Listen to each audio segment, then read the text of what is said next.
Ah! Look at that. I was the one who figured it out. Just when you're up Schitt's Creek, there you gotta get closer. Or Camera just over that way. That too. oh, that's heavy. Never mind. I was gonna throw that. I was like, no, I don't. Should have done it. Shut up, man. Jesus Christ.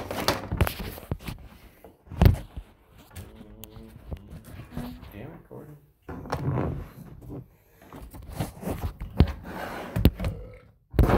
Sponsored by Tullamore New. Not actually, but can you?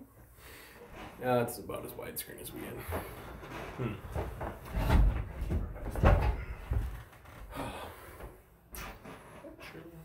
Anyway, I think, oh. Oh, hey, I don't have to work tomorrow. At the gardens? Yep. So, Oh, you're staying. That's all I heard. I'm not asking.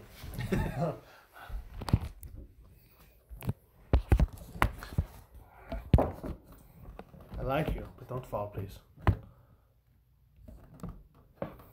This forward just a little bit. You can lean the screen back. Yeah, but that was that. Titties. Well, so we can see you. It's just you're going to be covered up on the stream chat for our screen. Hold on. Scooch a little closer to him.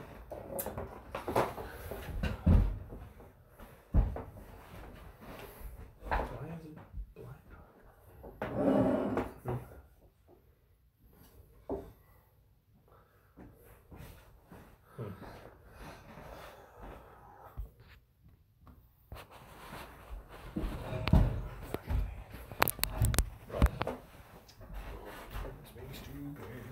What's being said? Oh.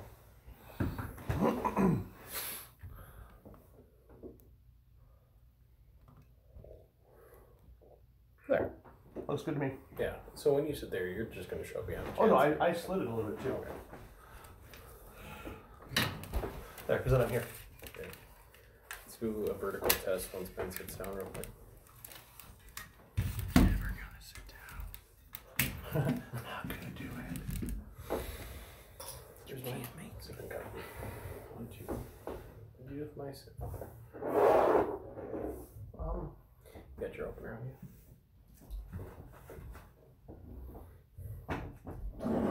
Ben, Yes.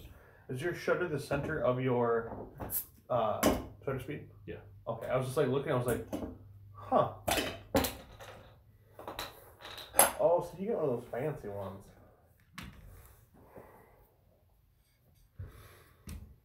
Fancy ones?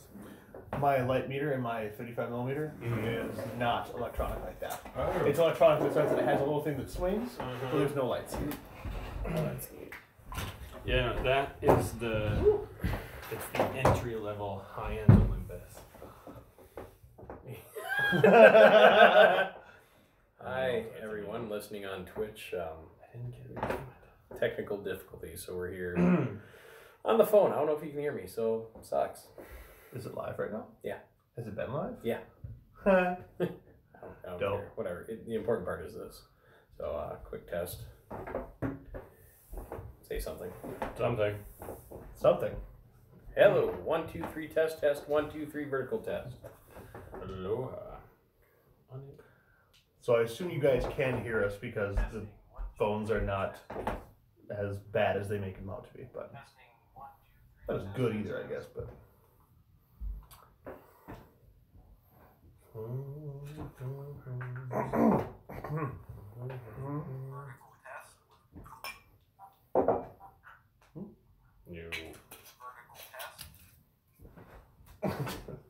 just force it on you. Actually, it'd be a really funny picture here in a second. What's that to do that? Yeah. We also pose for photos. On occasion. I mean, look at Ben's beard. How could you not?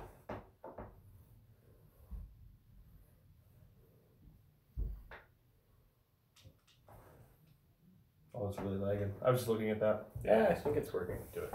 Fingers crossed. There's an idea. That one I actually need. This is what we do while setting up. We drink beer, and I drink whiskey because, cilantro. Cilantro? Oh, Ben doesn't know that story. Or does he? Cilantro. So, Italians. all right.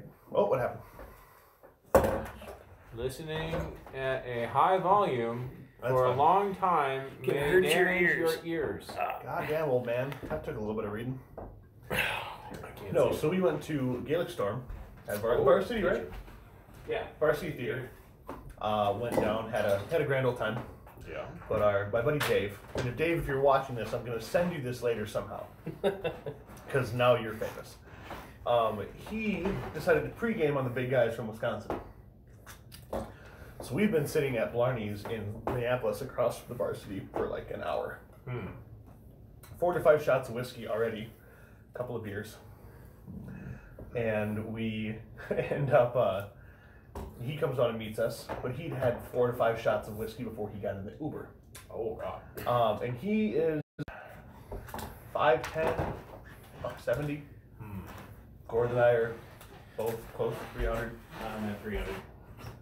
Like I said, that's pretty close. We're both well over 6 foot. And he is really, really drunk when he shows up to us, and he has a couple more shots and drinks with us. Mm-hmm. And we walk over to the Varsity. I'm in a kilt. I'm wearing this vest, and I look like a Dropkick Murphy stand-in. Which actually, if you'll see this look at some point. You go, oh, it makes sense. Mm-hmm. For him, he's wearing like a kind of a tan jacket. He's got his kilt on, much more mellow. Mm-hmm. And they're offering PB&Js, which is a 24-ounce can of PBR. 24. And a 2.5-ounce shot of Jameson for $15. That's a good deal. Yeah. Especially with like a Varsity like theater or something like that. He had one of those. We had one of those. Actually, I'll show you the photo because you can see how just gone he is in the first photo we took. He ends up doing one of these, and I'm going to get behind you and demonstrate these moves. So he's in a kilt. We're in a crowd. It's an all-ages show. And he's got his PBR. And he's fucking falling over. And he's going to people and he's like, oh, is it your first show? Oh, cilantro. He's trying to say sloncha. But he's never said it right because Dave's shit with languages. But turns out the GM of the show and his family were in the crowd. Oh. And yeah, so as I come out of the bathroom, Gordon's leading him out. We've already told him, hey, drink water. Yeah. He's got a 20-foot circle around him. People don't want to touch him. And I come out. Gordon's walking him towards me. Security's walking towards them. Uh-oh. And they were super nice. Honestly, the best security interaction I think I've ever had in a venue ever. And it was like, hey, is he with you? We're like, yes. What happens if he's not? Well, these 2 lovely officers who are stationed here will call him an ambulance and take him to the drunk tank. Yeah. That's expensive. That ride alone will be over $1,000. Right. Plus whatever else. Oh, I don't like that. What? Is that the one I gave you? Yeah. So to finish it up, we get him in a cab, or Uber. So it's on University, so it's a one-way. We're on the left side of the street. Guy pulls up kitty corner on the opposite side and is like, no, bring him across. I'm holding him up. He can't stand up. They were able to let me back in because normally once you're out, you can't come back in no matter what. Hey, you're doing us a favor. They were super nice, all met him. The cab wouldn't pull across the road. I was just like, what the fuck? Yeah, and it's just a short little U-turn. It wasn't even a Could've been U-turn. fine. It wasn't even a U-turn. He had to do this. So he made me walk a falling over blackout drunk guy in a kilt across like U of M campus traffic. Whoa. And I got him in the venue. Who's going to get him out? I was like, new dealer, I'm out. So if Dave's listening, I love you. Cilantro. Yeah, so here with us, if you're watching on camera, Black Butte. That just tastes a little bit different. Yeah, no, it's definitely soured. I think the bottle just went bad. I mean, it's It's not 4 bad, or 5 years old. but it's not even close to what it should normally taste like. This is one of my favorite bottles. I picked up 5 when I got it. It tastes like chocolate and prunes. Yeah, The prune is much more prominent. Usually that's really rich, almost like a milk stout. Really rich and thick and heavy. Right. Well, I've had bourbony. this is Deschutes, isn't it? Yep, this is the 26th. There's some So cardboard. I've had the oxidation on it. regular Black Butte. Well, this one, because they do it different for their birthday reserve. This one is 50% aged in bourbon and scotch, and then it's got like sweet orange peel. And wait, this is different. This is not the one I gave you. It is. I got 26, 28, and 30. Oh, that's why it tastes different, because this has got pomegranate molasses and cranberry. The one I have that's like my go-to that I'm thinking of is I think it's maybe 27 then, because that's sweet orange peel and chocolate. Oh, okay. So that might be the difference. This actually might not be sour. This just might be The flavor. the pomegranate, especially now thinking about it. There's a little bit of oxidation if you're searching for that cardboard kind of flavor to it. I'm not that into beer. Okay, well, I have to be. I am horrible at picking out flavors in beer, but I've now listened to 20 years worth of backlog of beer podcasts and have learned to what I should look for with beer. Your palate. Yeah, and Well, then that's just of like course me sitting doing on a show with a head brewer from Hop Barrel, who's a BJCP certified judge, and he can just pick weird shit out of beers. And like, what? Where did you find that? Yeah. Well, so you did it for that, big fella. Yeah, not a whole lot. Fuck, it's been Rules of the Arena, 1.5 years in-ish, kind of now. Still don't know what it's about. Nope. I think that's kind of the fun of it, though. Yeah, no. It's like a vacation every time we do it. I didn't pigeonhole myself into a certain topic, which is what I really want to do. But last year we did all of 16 episodes. Yep. Came back in January with episode 17. Now with the second show that I released, formerly known as Dear America. This is episode 17 this Should I year. start rattling off my new topic ideas, like as far as titles? Because I feel like I'm going to get kicked off the show. I'm not even a staple. Actually, this being the first time that Ben and I have ever done it together. Yes, true. And that's right. Yeah, Justin, you haven't been on since episode 5 or 6. Yep. I work Sunday nights. I'm not able to usually record. When I can, it's rare.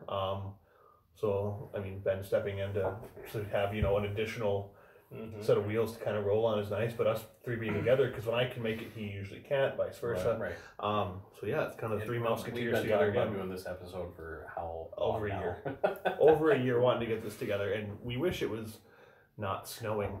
Right. This This May. was supposed to be a fireside chat. In Spooner, Wisconsin. And there's snow It's sitting on my snowing. goddamn car right now. Yeah, the grill is clean but cold. Yes. Mm-hmm. But what do you do? Well, it's supposed to be in the 60s tomorrow, so Gasoline. hopefully, fingers crossed. But yeah, we've been wanting to sit down and talk, just three of us, shoot the shit, and kind of talk about what we've done.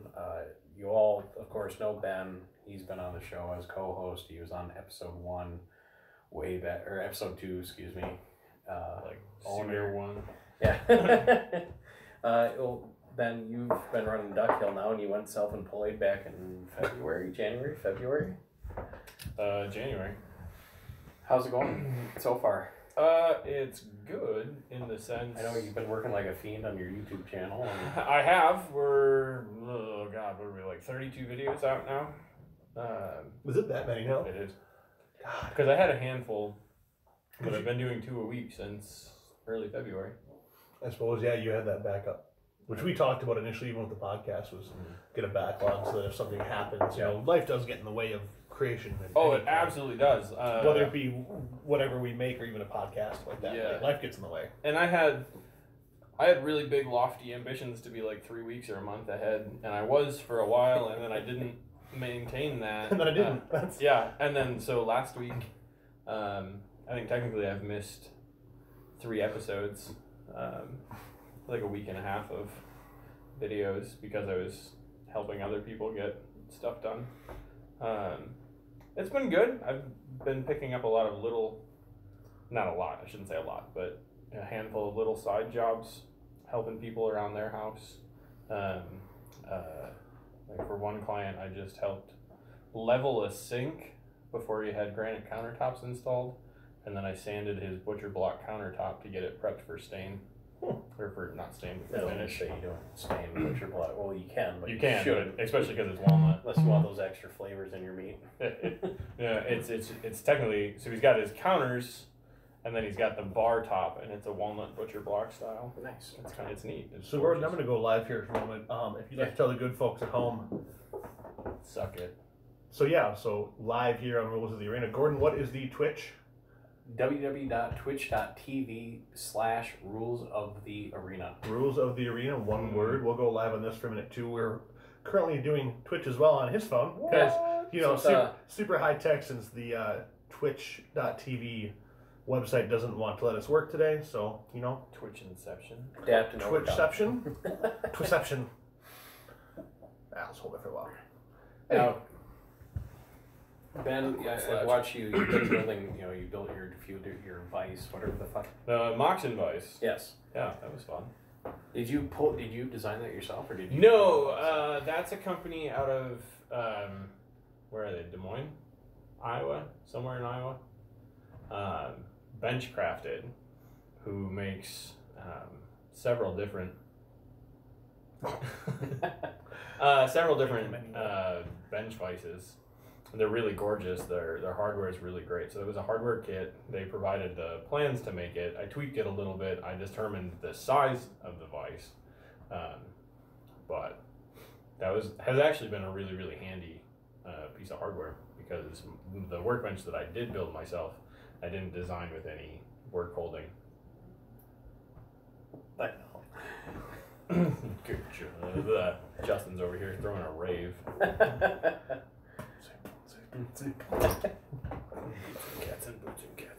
So you built it based on a plan. I mean. Yeah. Yep. And it's the Moxon Vice itself is based on like a 17th century design for just a twin screw vise. Moxon being the name of the carpenter. So to break it down for someone that like me I know woodworking because there's wood and there's some tools. Oh, really? What's a twin screw vise? It's a vise with 2 screws. Because it's twin. Good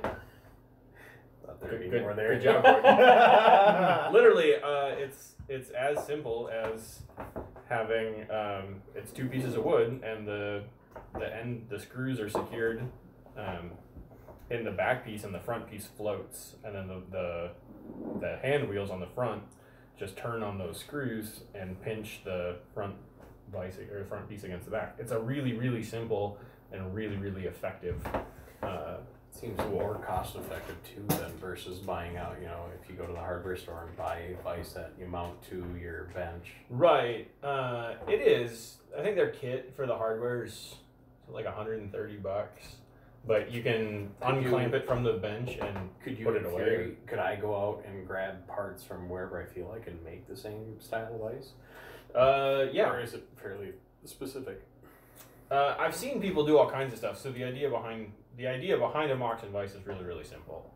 I've seen people make them with pipe clamps as the clamping mechanism, or just buying really cheap Acme screws and handles or hand wheels. But as long as you can cut a couple holes in wood, and it's not complicated.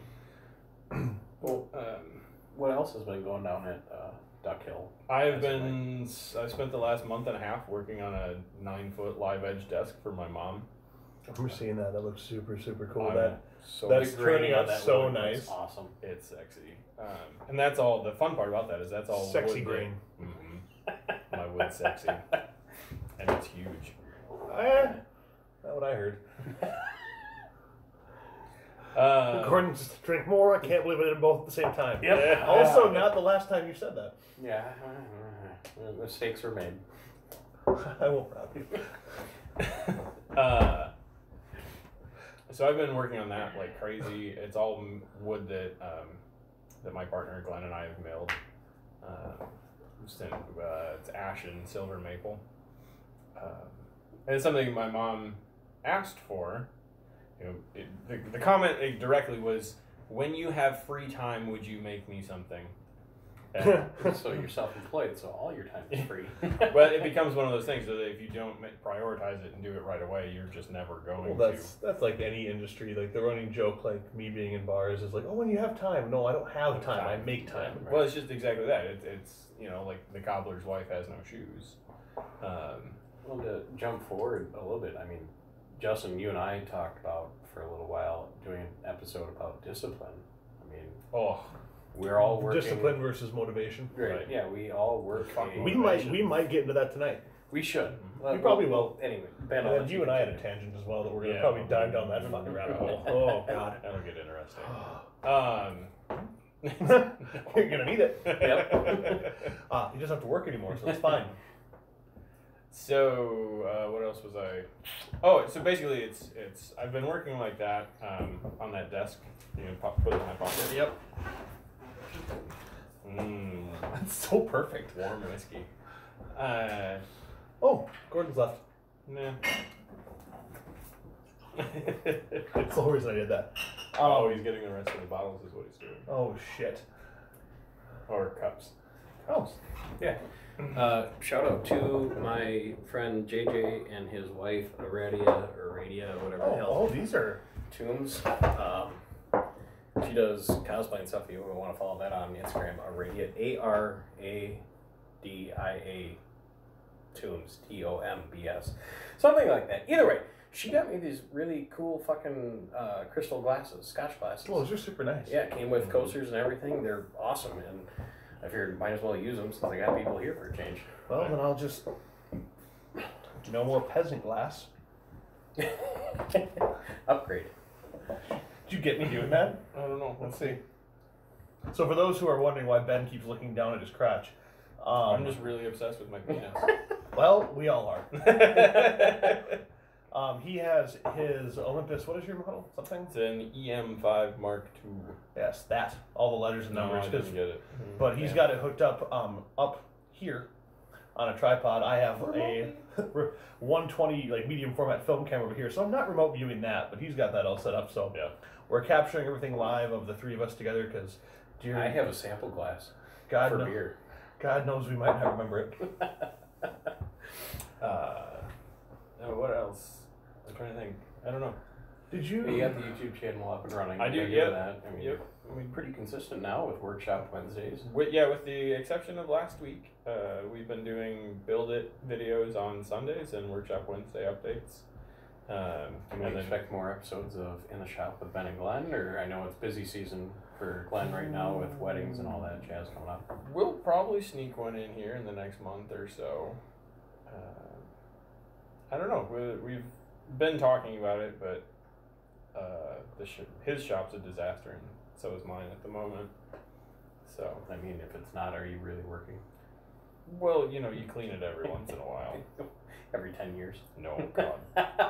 Glenn and I, one of our episodes, Glenn and I have a big discussion about the differences between a project shop and a show shop, and what it means just to have a shop for a hobby, and what a business actually looks like when it's in motion. And I walk a fine line between the two. Like, I like a nice, clean shop. Well, that's kind of our background too, though. Yeah. Using a shared space with that many people. Especially the print shop. Well, we never talked about on air how you two know each other. We went to art school together and played rugby. Yeah, so that's where the three of us tie in, and that's kind of how it came to be. Yeah, Justin and I also took a psych class together. Oh, it wasn't psych, it was philosophy. Philosophy, you're right. Yeah, we don't remember a lot of that. Well, it's because we mixed 50-50 rum and cokes before class. Well, God, it wasn't Plato's cave, it was Plato's rave. it was different. You meet up before class and pour out half a 20-ounce Coke and fill it with rum. I drank it. I needed the sugar before it. I definitely drank mine. But no, because was print your majority? Yeah. Yep. And then glass. And then so mine was photo and ceramic. So obviously both studios like photo, print, ceramic, glass, like adjacent. So it was always kind of a mutual understanding there, and then some crossover as well. We're both working in respective studios together. Yep. But no, God, how long have we known each other now? Did we meet in 2008? Yeah. Was that were you there then? Rugby, was it your second or first year rugby when I started playing? I only played for a year. Well, I came in 2009, 2010, something like that.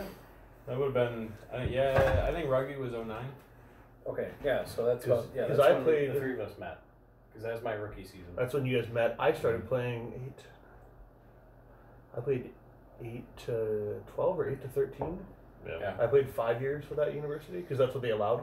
Hmm. And then was finishing up college. I couldn't continue on. I just didn't have the time or the eligibility. Yep. So yeah, I miss it. My brain misses rugby. My body goes, Mm. no. Well, you hurt yourself sitting down. That's true. And they You call know, me those, old. those, Right. those cushy Sherwin jobs. Right? Yeah, you get a sales rep job, you stop having to sling 5-gallon buckets all day long, and all of a sudden things fall apart on Yeah, you. 5-gallon buckets. Let's talk about kegs. No. Those are heavy. I watched The Scariest Thing, and it's kind of a tangent on the note of like just kind of jobs making you physical in the way they need to. Mutual friend of ours named Ken. Ken, if you're watching, hey. He probably is actually. But Ken works for a beer distributor within the Twin Cities, down where I work, and that's all they do is drop off kegs and kegs. And I remember the one day I was like, hey, do you want to see how to lift a keg? Like really easy? Like up to like, so not one, but like 2 high up onto like a double stuff. I'm like, yeah, sure. Thinking there's some crazy trick. No, he's just fucking strong. Like that's all they do. He just went whoop, and it's up there, and I'm like, I'm fucking out. Yeah. I'm done with this. Because what does a keg weigh? 161.5 for a half. Wow. Yeah. I can Talk pick him up to chest level and walk with him and get him up onto stuff, but I cannot move him like that. But I also don't do it all day, 5 days a week. Yep. I do it for 20 minutes a day, 4 days a week maybe. And when I was working at Pitchfork and I was training for the strongman competition and I was working with kegs and stuff for one of the events. It's kind of handy. Yeah, well, that's what all the guys at Pitchfork would say. Oh, if you're so strong, why don't you move these kegs? I'm like, well, I can move them. It's just they're going to pour foam for the next 3 days straight because... It's not controlled. Yeah, no. Well, it's controlled, but not in that sense. It's how do I get this up to my shoulder in the quickest way possible so I can burn as least amount of energy as I can before I start sprinting with a keg on my shoulder. Yeah, you know, what do you do? Lightweight. Yep. And Justin, like we mentioned, you haven't been on the show since... No, it's like episode 5 or 6 when you were getting ready for the cocktail competition. Smells like this morning's hot wings. That's a burped. You were just going into the Woodford Reserve competition. There was no actual competition on that, so I had already placed. That was the one we discussed back then. There was 7 people per state selected, and I was one of the 7 from Minnesota, being from Wisconsin, but obviously now transplanted. So I did that, flew across the country, 3 days. You know, when you wake up to when you go to bed, which those bars close late, nothing but, you know, really, really good bourbon and whiskey. It was wonderful. Great experience getting to chat with distillers, with, you know, tasters, even just the bartenders working in these rooms, and even the culture in that city is very much different. Anybody who knows me obviously knows the 2 things I care about in the world are like making photography and art of really any kind, and like bar culture. That's my things. And the dive bartenders down in like Louisville, Kentucky are respectfully, and I know there's probably exceptions, but just seeing what they can do and what their knowledge base is, obviously because they have to be, they are better than most of like your fine dining places in the Twin Cities. Yes. Because the culture's been there so much longer. They've been making the shit so much longer. I went down there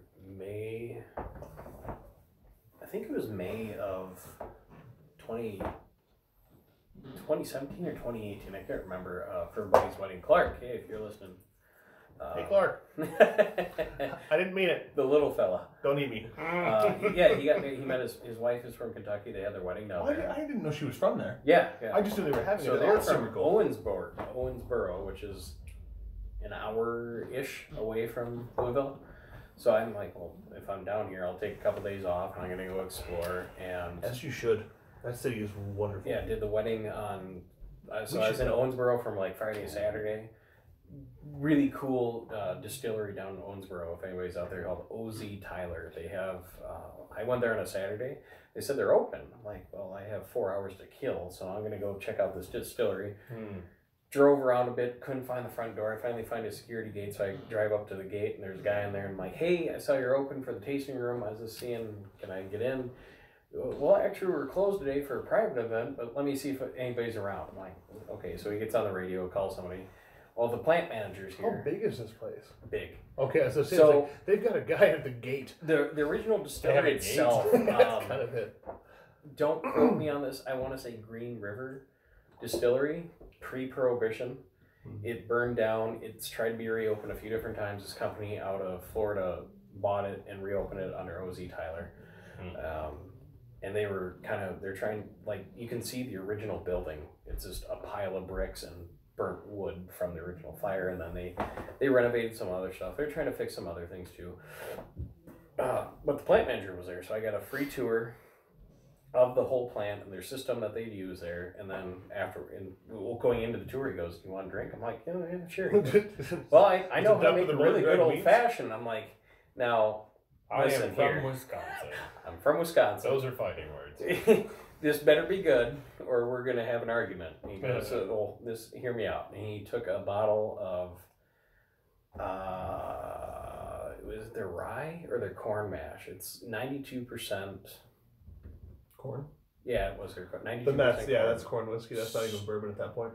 Stupid smooth though, and made an old fashioned out of it. I'm like, this is really good. And I got the tour, and I got hear the history about the place. I'm going to put a pin in that part of the conversation because we're going to come back to old fashions because I have a gripe with Wisconsin and I bleed cheese and bratwurst at this point. Like, I have a gripe with Wisconsin old fashions, in a sense. Oh, but that was a lot of fun. And then from Owensboro, I went to Mammoth Cave National Park. A buddy of mine was working down there, so I got a private tour of the cave. Clark has a cave? Yes. It would figure that the ogre has his own cave. Donkey. No, a buddy of mine was working down there, so I got to do like 3 tours in one for free, which is really cool until Bermsky, if you're listening, fuck you. Because we've all had some really good shout-outs. Yeah. I'm pretty happy. Tall Man's Misery, and followed up by Fat Man's Agony. So so most of our friendship. Vice versa. At one point, I'm bent over at the waist for I don't know how many hundred feet. Whoa. Walking through a cave. Did we put the mature content on this? No, we didn't. But I apologize. We'll censor this later. But then there's the Tall Man's Agony. You're bent over and you're just trying to basically crawl through this tunnel, and then there's Fat Man's Agony. Yeah, I think it's about, I don't know, a foot wide, and I'm about 2 feet wide. So suck it up and tuck it in and try to put your arms up and walk through this crowd. You know, if you're like in rugby, if you put your arms up for people trying to block around you and not get yelled at by the sir. I'm trying to leave, but I can't. That was a lot of fun. But then, I ended up in Louisville for a couple days and drank my way through Main Street on the bourbon, what do they call it? Bourbon Trail. So quick question, since we're streaming a weird way here. Obviously we are all crammed in very close. What we can see here is a certain thing. So I am cut off about here. So the stream can see it. The stream can still see over here. Yeah. Okay, wonderful. I was just making sure. I'm getting really close to Ben, and I don't need to. No, I mean, I like it. It's he's cozy. cozy. I mean, it's nice. So if anybody pops in live, they can ask questions for us. Well, somebody pop in live, damn it! I want to talk to some people. We're if earlier. you at this point, if you know anybody that wants to talk, tell your friends, tell your family, tell some strangers. Let's get some questions. But well, if you guys post on your Instagrams and Facebooks. I didn't. Jerk. I asked you what the link was and you didn't give it to me. You told me. I told you. Twitch.tv/rules. I think if they're watching it already, they know. It's recording there, Chief. We record the. So while Ben's playing with his phone, I'll kind of come back to something that we kind of discussed. Since the last time I was on was the Woodford comp. I did another one since then. You did. What happened with Woodford? We never heard back from Well, so the one that I went to Kentucky for, that I was flown across the country for, which was wonderful. I thank you again, Brown Foreman. Dear God, I love you guys. I push your products so damn hard. Mostly because they're delicious. No, it really is. Come down to that. Oh, he's gonna edit photos. Cool. Good talk, Ben.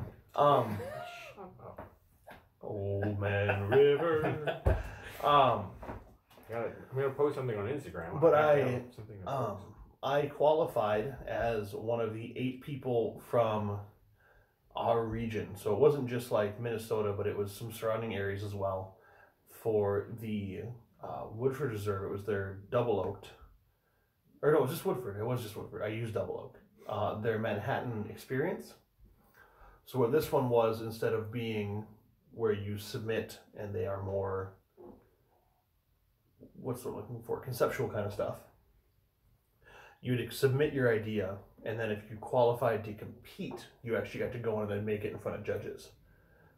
That went interesting to say the least. I'm not going to. Okay, bye, Gordon. Bye forever. He's dead. Still here. He died. What was I saying? I don't know. Oh yes, I will not mention the bar that it was at because they kind of dropped the ball a little bit and it got really interesting. So basically what this entails is use these products, make 2 cocktails. One is your original based on a Manhattan using traditional ratios, which is a 2-1-2, 2 ounces spirit, 1 ounce vermouth, usually 2 dashes bitters, but you could tweak that a little bit. Fun way to remember that if I haven't told you guys. Manhattan is a 2-1-2, right, in the ratio. 2-1-2 is the area code of Manhattan. So easy to remember there. But the other one being the original drink that was more out there. So I did Woodford's Double Oaked. I infused Punta Mes, which is a kind of like semi-bitter vermouth with honey. Lillet Rose, like I made lots of fun stuff. We get there. Oh, Gordon, technology, this ought to be good.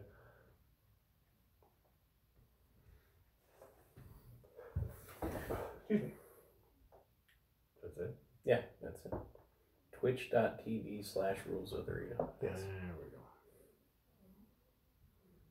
we go. He already has. Oh, never mind. I thought it was something. There you go. Anyway, so we are told, hey, bring whatever you need for infusions, certain juices, if it's funky, whatever, like your bitters blends for your blending them, whatever it may be. And we'll supply glassware and ice and all this stuff. So just let your rep know what you need for your region. They'll try to ensure that things are there. Well, hey, look, I mentioned you on Instagram. Oh, yeah. Your phone notified you. I get there, find my station. So I was under the impression it was going to be like bar top. You had 8 minutes to make 6 drinks. 3 and 3. For 3 judges, 3 of each cocktail. Which isn't slow, but isn't like super fast. Right. Like right now I'm currently in a volume bar that does cocktails and craft beer. So for me it's like, yeah, I can put up 40 drinks in 8 minutes, but I want these to be perfect. Because the finalist trip was to London. Oh. If you passed your regionals, you went to compete in the semifinals in Louisville. And then from there, you went to New York to compete in the finals. And then from there, one winner is selected to go to London with a +1 for cocktail week in London. So that's the thing. Get there. Hey, I need 3 coupe glasses, 3 highballs, large cube ice, and 2 bar spoons, 2 mixing glasses. Well, here's 3 coupe glasses. What? You're supposed to bring everything. Oh no, the bar dropped the ball. Awesome. Didn't tell like Brown Foreman, so they didn't know to relate to us. So like, hey, you need to bring your stuff. And so we get there, and thank God I knew like 3 people in the competition. I ran everything on the most MacGyvered setup ever with borrowed gear from one of my good buddies, Aaron, who actually went to Kentucky with me. I met him down there. He lives down, where's Shell's at? New Ulm. Yes, thank you. He actually runs a bar down there called the Retz. It's a lovely little speakeasy. But he was like, hey man, here's my knife, here's my mixing glass, here's my spoon, here's my strainer. Like, loaded me down with everything. I prepped as much as I could, and it went okay. I didn't place; it was fine. Had a lot of fun. One of 8 people from our region to compete. When it was supposed to be 25 selected. Wow. So they narrowed it down even further. It was a lot of fun. Had a lot of great time. The 2 finalists, both great people, Grant and Jesse, wonderful people. But dear God, if you're gonna run a competition in your bar, get your shit together. yeah, because they didn't do the bar top, like I said. I kind of missed that point. We walked out, and it's like the little round bar tables like you'll see at like sports bars. We had one of those and a mat and like a bottle. It was like, shit. That just goes to show, you can be a really, really great bar and a really great bartender, but you're not necessarily, not you specifically, but an organization, but you're not an event planner. Like a lot of places aren't. They don't have that person on staff to coordinate events. Yeah, no, I mean, I get that. I mean, it wasn't like it was a huge event. They did advertise it and stuff like that. Mm-hmm. The biggest thing, like, space-wise, yeah, it was going to get crowded. We all had a table to stand behind when the judges came through, so it was fun like that. Mm-hmm. It was a lovely lounge, like, overstuffed leather and all that good stuff. Mm-hmm. But at the same time, you've had months. You have been set up for months for this. This is not like they notified the winners and went, hey, you get to do it. Right. They knew. Yeah. But it was fine. It was a lot of fun. I had a couple friends come out. I wish you guys could have made it. Obviously, life gets in the way, as we say. But I had a great crew of people come out to support me. It was a lot of fun. Although, I will say this. Zach, if you're somehow watching. So you watch up in Letterkenny now.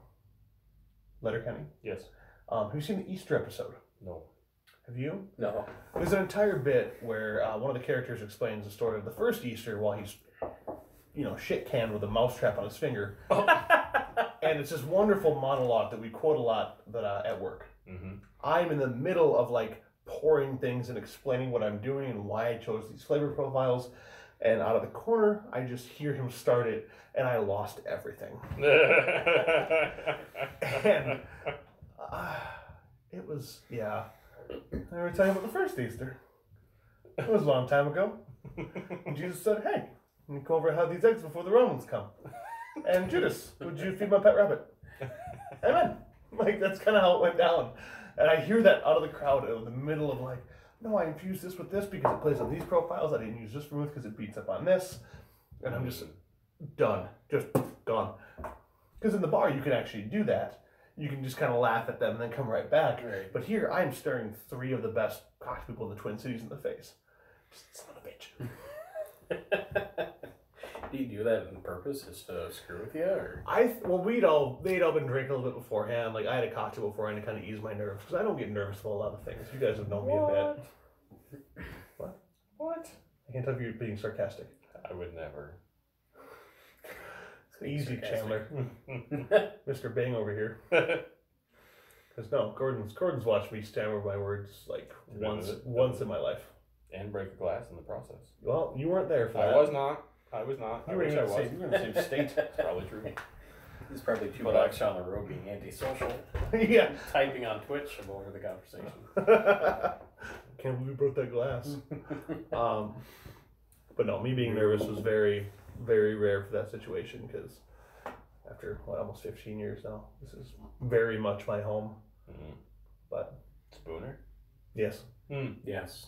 Yeah, we're in Spooner, Wisconsin, so We're in Gordon. audio probably sounds a little bit different than normal. That's because we're recording live via portable recorder and streaming Twitch over my phone because Twitch doesn't let you just hit go live on your laptop because that'd make way too much sense. So thanks, Twitch.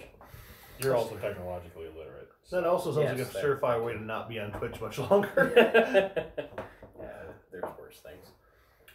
So what's next, kids? What have we not covered? I mean, what rabbit hole do we want to dive down next? Because, dear God, we do tangents. Just a little bit.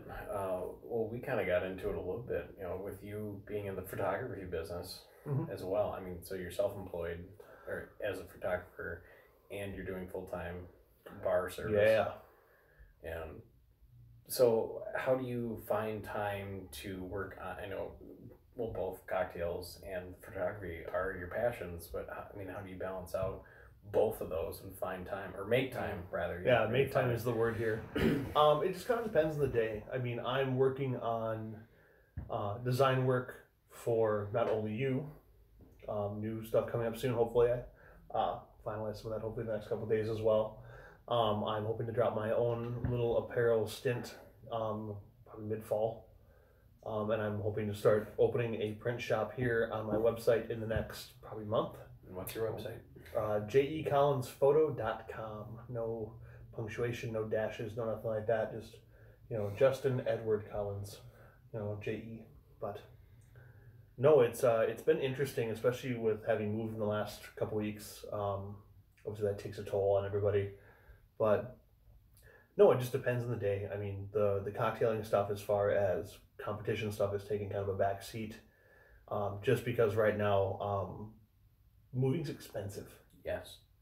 I don't exactly have the funds to jump out and buy all the fun liqueurs and stuff. So for these cocktail competitions, you're buying your own ingredients. They are not supplied to you. No. So depending on what you work in, some bars, like the one I work in is a tap room. It is craft beer based. They have some spirits. I mean, they have a lot of spirits and stuff like that, and a good selection of bourbon, scotches, Irish whiskey, stuff like that. But it's not. They encourage me. They will never tell me not to do it. They are always excited when things go down. They're always excited to see what I make. But I cannot ask them to order in custom bottles of things that we're not going to use there on a regular basis. Like, I could, but it doesn't make sense. Mm. And for me, it's like, okay, cool. Wait, you're not going to order in a bottle of Louis the 16th, 17th, or whatever the hell brandy that is. That's like $1,700 for a bottle. Yeah, no. Why not? Because I hate you. Saw it at the Luxor once. You could sell it. I can sell a lot of things.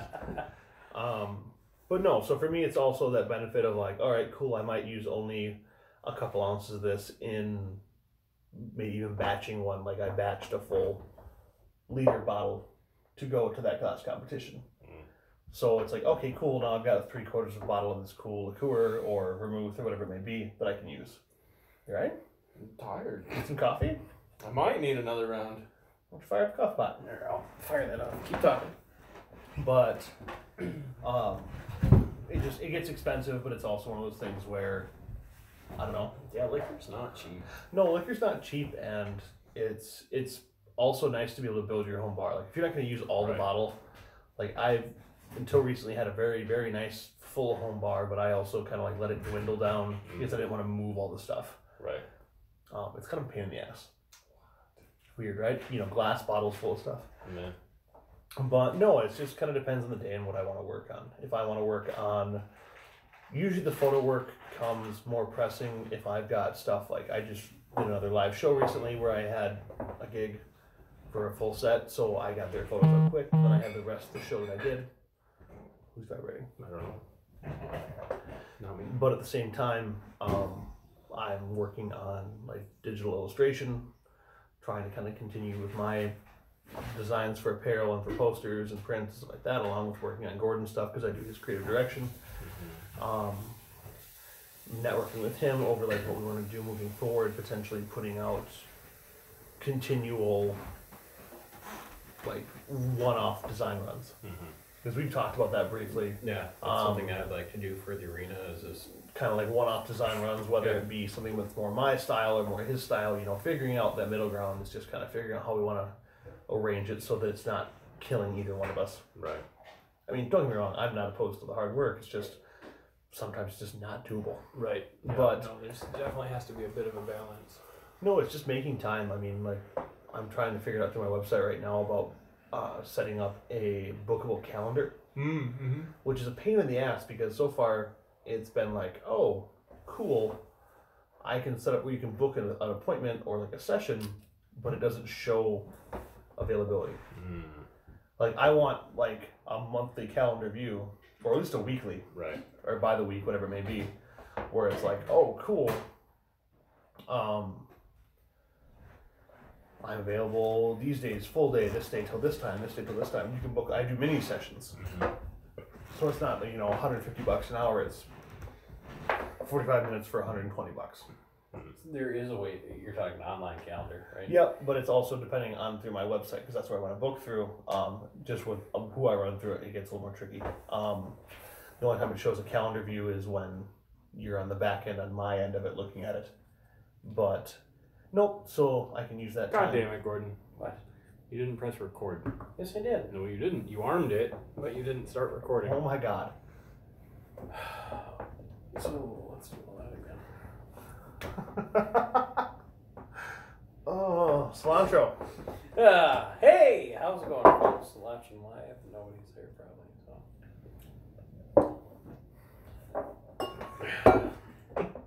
Idiots. Also, what kind of recorder lets you arm but not fire it? Every recorder does. Is that all of them now? Is that only voice? No. I've never dealt with any recording device that did that. Most pro level ones, because you'll sit there and prime it, test it. Because when you arm it, then it's monitoring. Oh, so you can test your... Yeah, so you can see what your levels are, but you're not actually wasting storage media. God damn it, Gordon. But it's a really common problem. It was something when I was doing events for the universities that I'd have to teach my students to do. You got to press it twice when it's just flashing at you.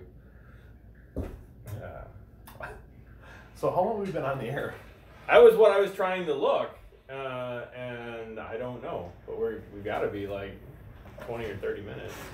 I bet we're closer to 45. No, Well, does that tell us how long we've been live? not on that screen. No, I have to back out of that. Wonder if we join in. Don't mind my puppy cloud thing. Oh God, fucking papers.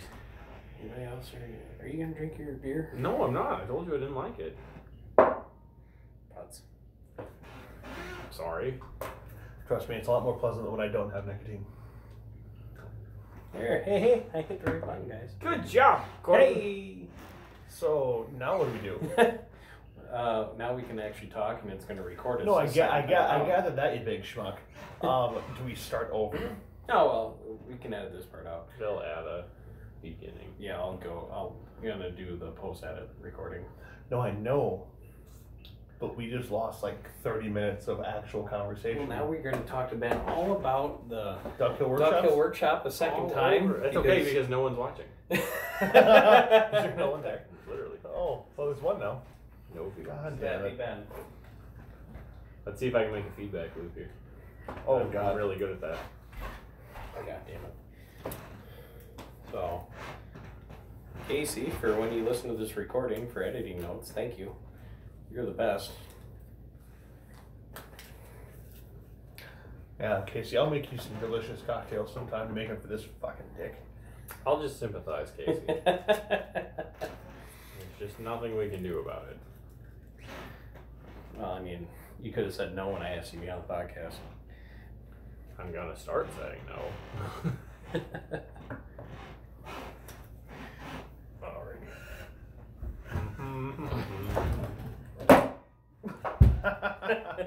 And that was Gordon breaking your recorder, Casey. No, it was not. It's definitely not on live right now. I would never break anything ever.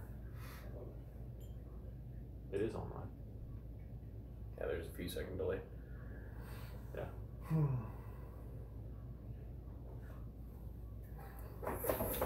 What are you doing here? Uh-oh, Ben's commenting. I can see it. Well, I hope that people watch this for the entertainment value at least, not so much the quality of the content. Because at least this episode's a shit show. Was it ever going to be anything else? No. No. Well, I mean, pass me that whiskey. We'll see how wild we can get. Oh. No. I didn't mean for you.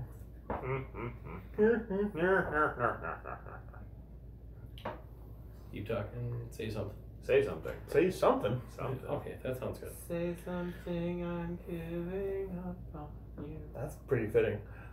I ran a show for them. Yeah? Yeah. How do you feel about it? It was actually a really cool show. I'm gonna ditch my hoodie. I'll be right That was one of our. back. Oh, my knees. Was that my second welcome back concert at Platteville.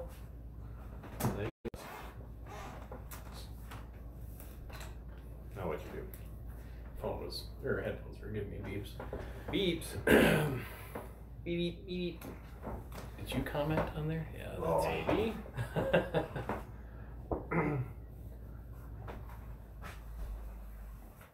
Right. There we go. Oh, I feel better. You're good? It's getting too warm. Sweet. Ben gives off this immense heat. I do. Radiates, actually. I said heat. Let's start this one all over again. Because we have to. Yeah. So at 3:30 mark. Hey everybody, thanks for listening to another episode of Rules of the Arena. If you've watched live, you know that we're starting over. It happens. Ben, I'm sitting down tonight with... No, it doesn't. Sitting here with Ben and Justin. Hello. Ben, you know, of course, as my co-host and owner and founder of Duckhill Workshop. Ben, thanks for coming down. And also Justin, who you probably haven't heard since, what, episode 5, 6, was Somewhere it? along there. Last year, going into the cocktail competition for Woodford Reserve. Mm-hmm. Ben, what's been going on with Duckhill Workshop as of late, now that you've gone full, unemployment or self-employed now? Really depends on who you ask. Since January. what, January, yeah? Yeah, mid-January was the official. I was gonna try and make it through all of this semester, which weirdly just wrapped up. But by the time we got to mid-January, I was definitely like, nope.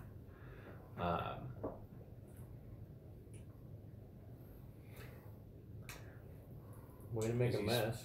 Spill on my tabletop. Yeah, well, maybe don't feed me sludge. It came out of the bottle. For those of you not watching live, we are tasting Black Butte 26, the 26th birthday reserve by Deschutes Brewery. Mm-hmm. Or as one of my regulars calls it, I like it the Scooties. That was not on purpose though. The Scooties fresh squeezed. Pardon? I'm gonna be really clever. I think this is how this is pronounced. Wow. Justin. I'm gonna go in the other room now. So you wanted to make it till through February? Yeah. I was kind of the original plan. I knew I was leaving the university and thought that I'd be able to make it through the spring semester, and then a little bit before Christmas, just realized that wasn't going to happen, and we moved to January. We were going to try and make it through January and try to get an emergency hire in place, and that didn't work out, and so it was just like, I'm out.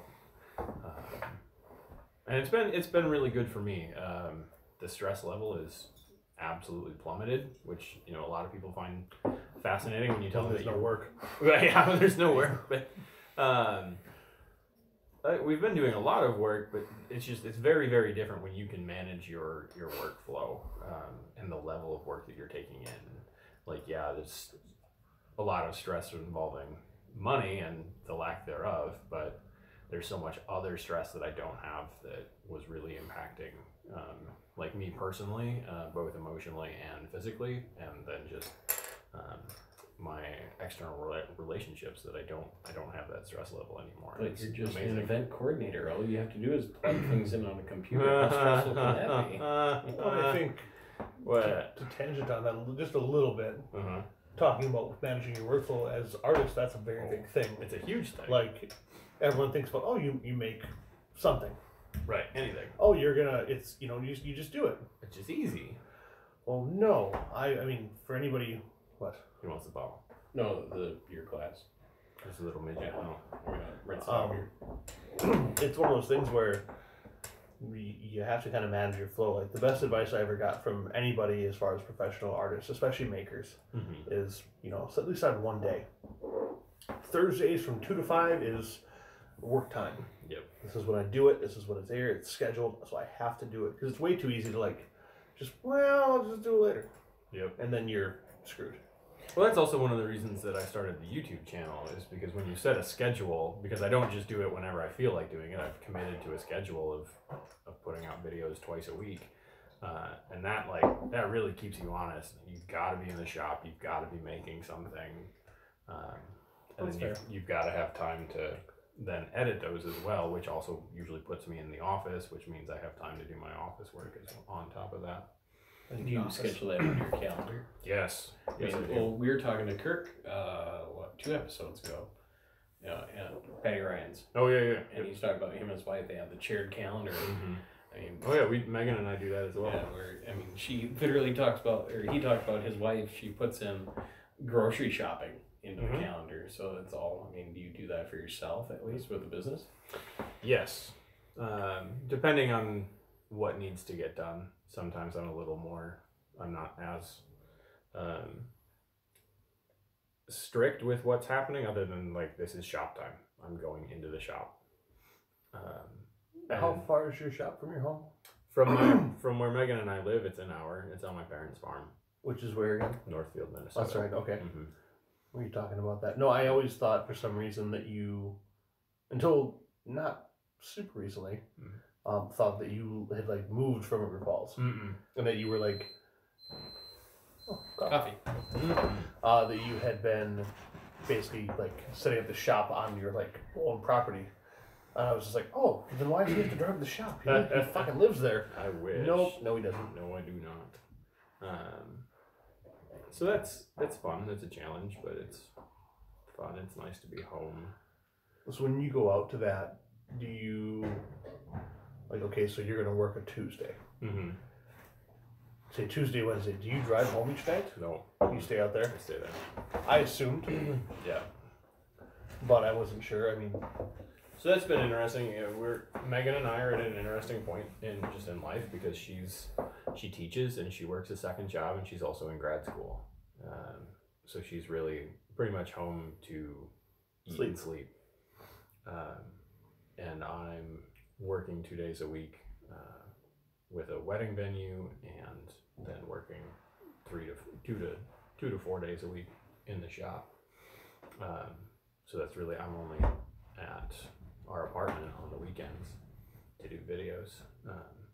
So that's been an adjustment period, but Megan and I are making it work. And No, she hasn't killed you yet. That's so, true. That's a good sign. well, the days count. No, that's absolutely a very good point to make, especially like people always look at, you think about any successful self-owned business, entrepreneurship, whatever it may be, and it's like people only show you, just like with social media, what they want you to see. That's one thing I like about this, is that we're very honest about it. Like, yeah, no, this kind of fucked my life up a little bit. Yeah. And I was just listening to a podcast, Joe Rogan's podcast, and he's talking about DMT. Yeah, that too. As you get older, the more commitments. He's 51 now, I want to say. We also can't see you. He's got. All right. He's got. Ben and I know. It's easier conversational.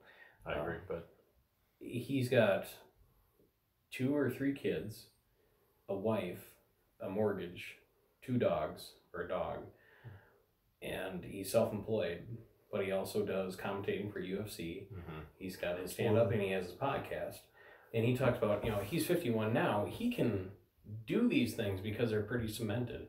There's no way in hell that he'd be able to go, if he was in corporate 9-to-5 safe job, to convert to that. Oh God. And throw that safety net away, versus when he started doing this, when he got into comedy, he was in his 20s and he was broke as shit. So it's like, oh, I don't care. I don't have anything to worry about. Right. He doesn't have these commitments. You can't lose anything. Right. You can't lose something you don't have. That I wasn't thinking about that, because I do work for corporate 9-to-5, and I do have this podcast, and that's my dream goal. Have the podcast become my full-time job. I mean, that would be the ideal, but it is, in talking to people, it's really hard, because I have the safety net of the benefit package, of the salary. The paycheck comes in every 2 weeks, no matter what happens. It's super fun to leave that behind.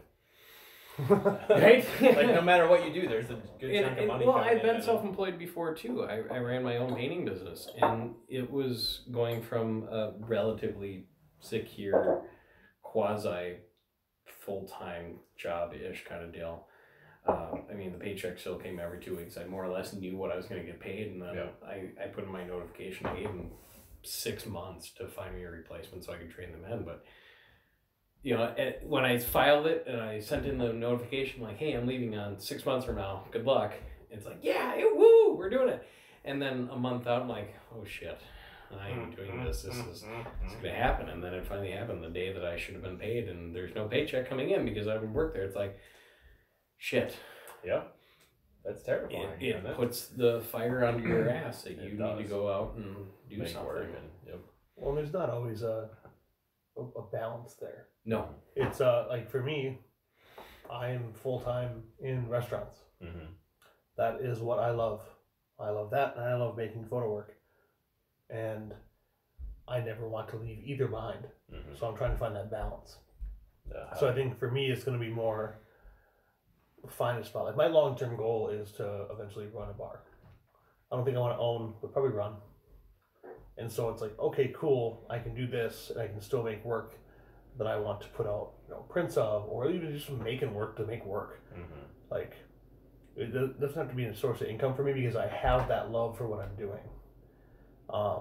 Which is rare that you find both. But it's just that balance. Like, it's not always leaving it behind, but I also, I'm full-time and don't have a safety net. Right. I'm service industry. We are tipped employees and we don't have health insurance.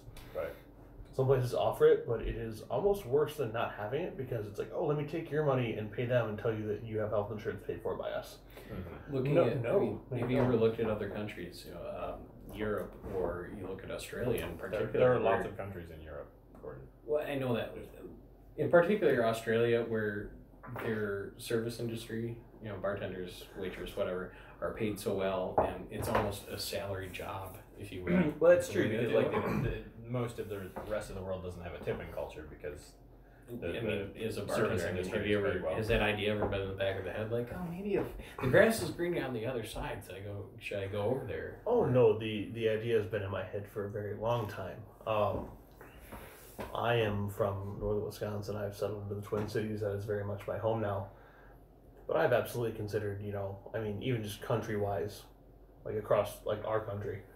Like I've looked at Kentucky, especially Louisville in particular, which I'm sure we'll discuss later on, or already have. Talk about totally hit the record button.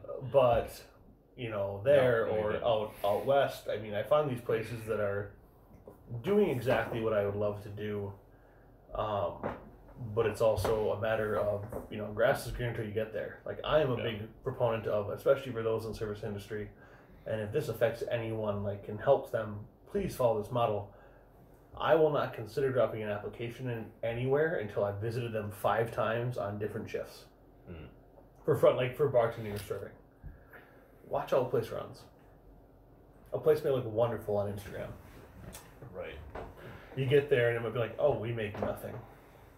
It's not always a labor of love. It's an industry that is, the running joke is it's the single mom. Whatever, paying her bills. Yeah, because it's vast money. Yeah. Some places, especially volume places, it's just bang, bang, bang, here you go. And it's hard work. But at the same time, you also have the places that are, putting passion into what they put out. They are proud of their product, whether it be beer or cocktails or spirits or food or whatever it may be. And it's just like anything else. If you're putting out what you're proud of, you'll do better work. Right. And that for me is what it comes down to. I have places that I think would be a dream job, but I'm also not gonna abandon a place that I like working, even if it's not perfect for my fit exactly. But I enjoy my coworkers. I enjoy what we do. I'm not gonna. There's a lot of value in that. I'm not gonna I've seen. Oh, if I didn't have the coworkers that I have, dear God, Well, there's some truth to that. It's a different mindset, I think, because I've worked retail customer service for so long versus the service industry. Yes, similar guest experience, but different. Yeah. Where I've seen a restaurant go out of business because the person in charge, the team captain, if you will, or the head cook in one instance in particular, left because management got into a fight with them and they said, "I'm done." And the entire staff left with them. It was a full-blown mutiny, and that restaurant had to shut down. It's a different world out there. Well, it's not uncommon. you build, the old Kool-Aid pact, if you will, with certain people, because it's a lot like rugby, which is, obviously how we all know each other initially. sans art for Yeah, us. which we haven't really talked about. I mean, Well, that's how the three of us. We have talked about it. Yeah. Just like with the recorder off. 30 minutes ago. But no, all it's, of the it's, non-people watching on Twitch heard us talk about that. they will. I'm going to show the fuck out of this video. I'm going to blast this one real hard. But no, it's very much that thing where, like, hey, if you go, you're the only reason I'm still here. Yeah. And it's very much a thing. Like, well, I had that. So when I was the 3 years that I spent at UW Platteville, the first almost 2 years were just nonstop. And if I hadn't had a handful of really good coworkers, I would have just been done. dibs on not the middle one. It still has goo in it. Keep going. And yeah, it just would have been atrocious if I didn't have a network on campus Well, to you support. you go through such shit, especially in service and retail. But I mean, like service for me, especially in a volume bar. Mm-hmm. Like you think about a server, they have their section, but they can walk away from that section at any given moment. Right. I am behind a bar. We have a 60-seat bar. I am behind it. I can only go so far. Right. It's big, but I hide down here. Yeah. But you go through some pretty heavy shit, and you get to know people very well. I mean, you may not be perfect always together. I think this is the one I gave you. The other one was not. Pretty sure. Okay. Which one's this? This is Black Butte 28. What's the flavor notes? Imperial Porter brewed with cocoa, vanilla, peated malt, and sweet orange peel. That's the one. 50% aged in bourbon barrel and Scotch barrels. That's the one I was thinking of earlier. This is delightful. If this is fucked up, it'll still be good. But no, it's just pour me a little glass. you. Jesus Christ, kid. I need my kniff. Gordon's right here. All right, bye. But no, you go through so much shit together. Yeah. Because we keep getting caught off guard here. You go through so much stuff together that you get to know them. I mean, you get to know their personal life, their significant others if they have one, or their kids, or whatever it may be, and you really start to form a bond. Yeah. And it's very different. And so when someone goes, it's like, well, there goes my entire damn reason. I mean, I've worked with people who have been like, I hate this place, and if it wasn't for like the three of you, hypothetical, Yep. I would be gone already. Yep. And I mean, I've had that with some of my student staff members. You know, which has always been a challenge because you hire them, you train them, and you get them to the point that you want them, and then they graduate. But you Welcome to bartending. right, you know, you enjoy some of them more than others, or you relate to them more than others, or you end up working with them more than. Pour me a little one. Okay. So where are we ordering pizza from? And then they leave, and you're like, well, fuck. Now I have to try and find this relationship with a new group. And it really only happens when you go through that shit. You don't talk about it off air, and well, I think we've gone over it on previous episodes. When you were event coordinator, staff, or head of, right? Yeah, I was for UW River Falls, University of Wisconsin River Falls. Yep. I mean, how you basically had to go through it how many times, or in Platteville before that, because the people you worked with graduated. Yep. And they're may or may not, probably not, sticking around for that because it's not necessarily their career. Right. Oh no, that's absolutely it. And that was a challenge.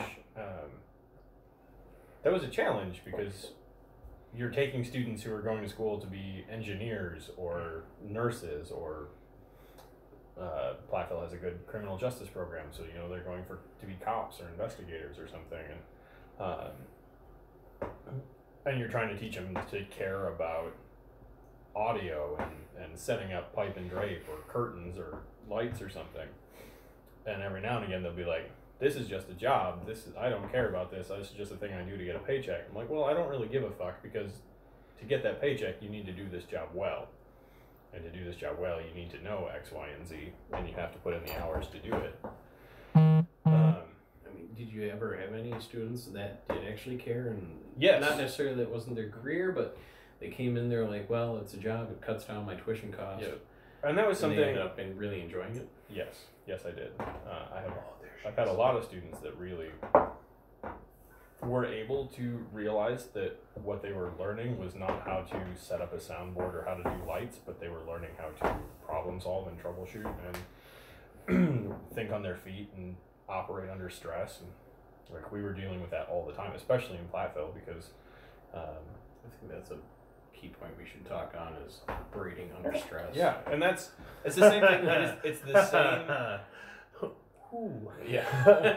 I've had a day off now since my crazy Saturday, so I'm okay to talk about it. But if I cry a little bit, just pass me that bottle. Sorry. It's the same argument that I've made forever about getting an art degree. You know, people, the more negative people in life will tell you like, oh, an art degree is worthless. Like we can Justin and I can cry together. But the argument that I've always made to support an art degree is you're not necessarily learning how to paint or how to draw or how to do whatever. You're learning how to are, but you are, but that's not really the main point. The main point is you're learning how to think.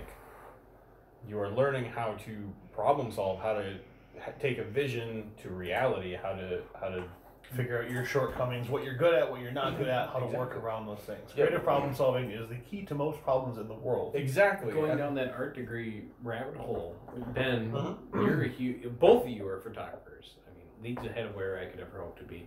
Justin, you were there during the first photo shoot with for the Arena clothing line. Back when I wasn't really super familiar with artificial lighting, honestly. Yeah, because most of my stuff has always been at Berard Family dear Portrait. God. And they're wizards, but they have 20 plus years of yes, experience. they're wizards, and I'm sure they do great in natural light too. But they are absolutely they built a home studio that's bigger than this house. Yes. Wow. Ground level. Yeah. It's a cave with a no joke. For those who know what the hell we're talking about, like a seamless backdrop is usually either paper or linen or cloth of some sort or vinyl, whatever it may be. I think theirs was full canvas. No, it wasn't canvas. It was goddamn plaster. They drywalled it. Oh wow. I'm talking about the ones she pulled down for the different colors. Oh, that's just those were canvas backdrops. Okay, but no, they had an actual wall. But like if you took this wall behind us here and like cut it down and made that angle like you should, it was solid. Like you could stand on it. Huh. And it was as wide as this, if not wider. It's probably as wide as from my living room through the kitchen. But they got hockey sticks and moving stuff. And yeah, I'm like you're crazy people. I love you. I mean, Justin, you went to school for your degree in photography. Where Ben, you're more or less self-taught, but you're a bit of a gear nut. And you can whore. I prefer the word gear. That's a very big difference between us. Like we both appreciate gear very much. You much more than me. I am much more about the conceptual. Right. You are much more gear savvy because especially with the event stuff, that's how you were kind of got into it. Is doing the photography for your events and stuff like that. Whereas mine came from putting out fine artwork into galleries. Yeah. More conceptual. Like you said, how can I make this? This is what I see in my head. How can I bring it to here? Yep. And those are very different steps, but also very parallel. Absolutely. There, and I'm that way in a lot of respects. I learned event management. I learned how to run sound and lights for shows and things. That's such a pain in the ass. It is such a pain in the ass, but I learned it. I tried once. I learned it on the fly, and so a lot of what I know how to do is much more intuitive, from just screwing around with it. Like, what do these buttons and knobs and things do? What's in front of you? Yeah, it makes sense to me. And I feel like that's the way a lot of artists learn their medium. They're just like, I'm doing this. But so we mentioned earlier, like in art school, my mediums were print and glass. I don't know, all the super specifics about furnaces and inks and things. I know that I can mix them and I can do them because, again, I'm working very intuitively. Well, dear God, remember days you helped me, like, hey man, I totally forgot to do this, or it didn't turn out. What can I do? And I definitely got caught. But there was an agent that you told me to mix it in ink. I remember this for like T-base. Yep, and you mix it and it dries real fast. It dried super, super fast. I just remember that. T-base. What is that? It's a cobalt dryer. Yep, that's what it was. And I remember Bernie looked at me and was just like, "Yeah." And I went, "I'm fucking cute, aren't I?" Pass me. Yeah. It was cool. It's fascinating for me. That's what I like about this podcast is I get to talk about these two different people about their different arts and what they do for a living. Like, you two can go, and you have in front of me gone off about photography, and I understand picture and print, and that's about it. In the next 30 minutes, I'm reading Egyptian on the wall. Well, that's anything. But I can do that too. Yeah. You get me with a bunch of painters, and I start talking about phenocon high solids and stuff like that. Racial slurs. Now we're in my... It's the same thing. Even like my wife is a teacher, and when she gets together with her teacher friends, it's like they start talking about a world I don't even understand. And they start complaining about students, and I'm like, oh shit, I was the student that you complain about. Yeah. To kind of circle back here briefly, you were talking about, how people kind of fiddle around and figure out their stuff. I think that's why so many people get discouraged. You fail a lot. Well, you're going to fail a lot. You're going to make something you're not always proud of. And I mean, I look at back, I have maybe 2 or 3 photos. I mean, I've been shooting for a while. Not as long as a lot of people I know, but for a while. And I look back at some of my early images and I'm like, what the hell was I doing? But at the same time, I think a lot of people get discouraged because we're very much in an age of social gratification. It's social media. Like, I'm not to say that instant gratification is not bad. Like, we are both, all 3 of us are just on Instagram full time and things like that. Unfortunately. And it's a great platform for showcasing your work. It's kind of going in a weird direction right now. So if Instagram, I know you're not listening, but eat my ass. You have to play the algorithm game. Well, yeah. And But if at the you're same time, not a good-looking gal that wants to show off your ass, I don't and even tits mean, I don't and even mean low-cut that. shirt. I'd look at I worked in tattoo shops. I was never a tattoo artist. I was a body piercer, but that's how I kind of learned how to draw. Like, I took drawing courses in Falls, but it didn't make any goddamn sense to me. I just didn't see light and color that way. I see it as a photographer. It's different. We look at light and color as depth, not palettes. Right. And so for me, drawing was really, really hard.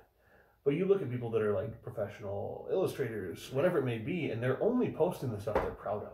Yeah. So people look at that and they go, well, I like to paint, but and they get discouraged. I do the same thing. I've been doing this how long?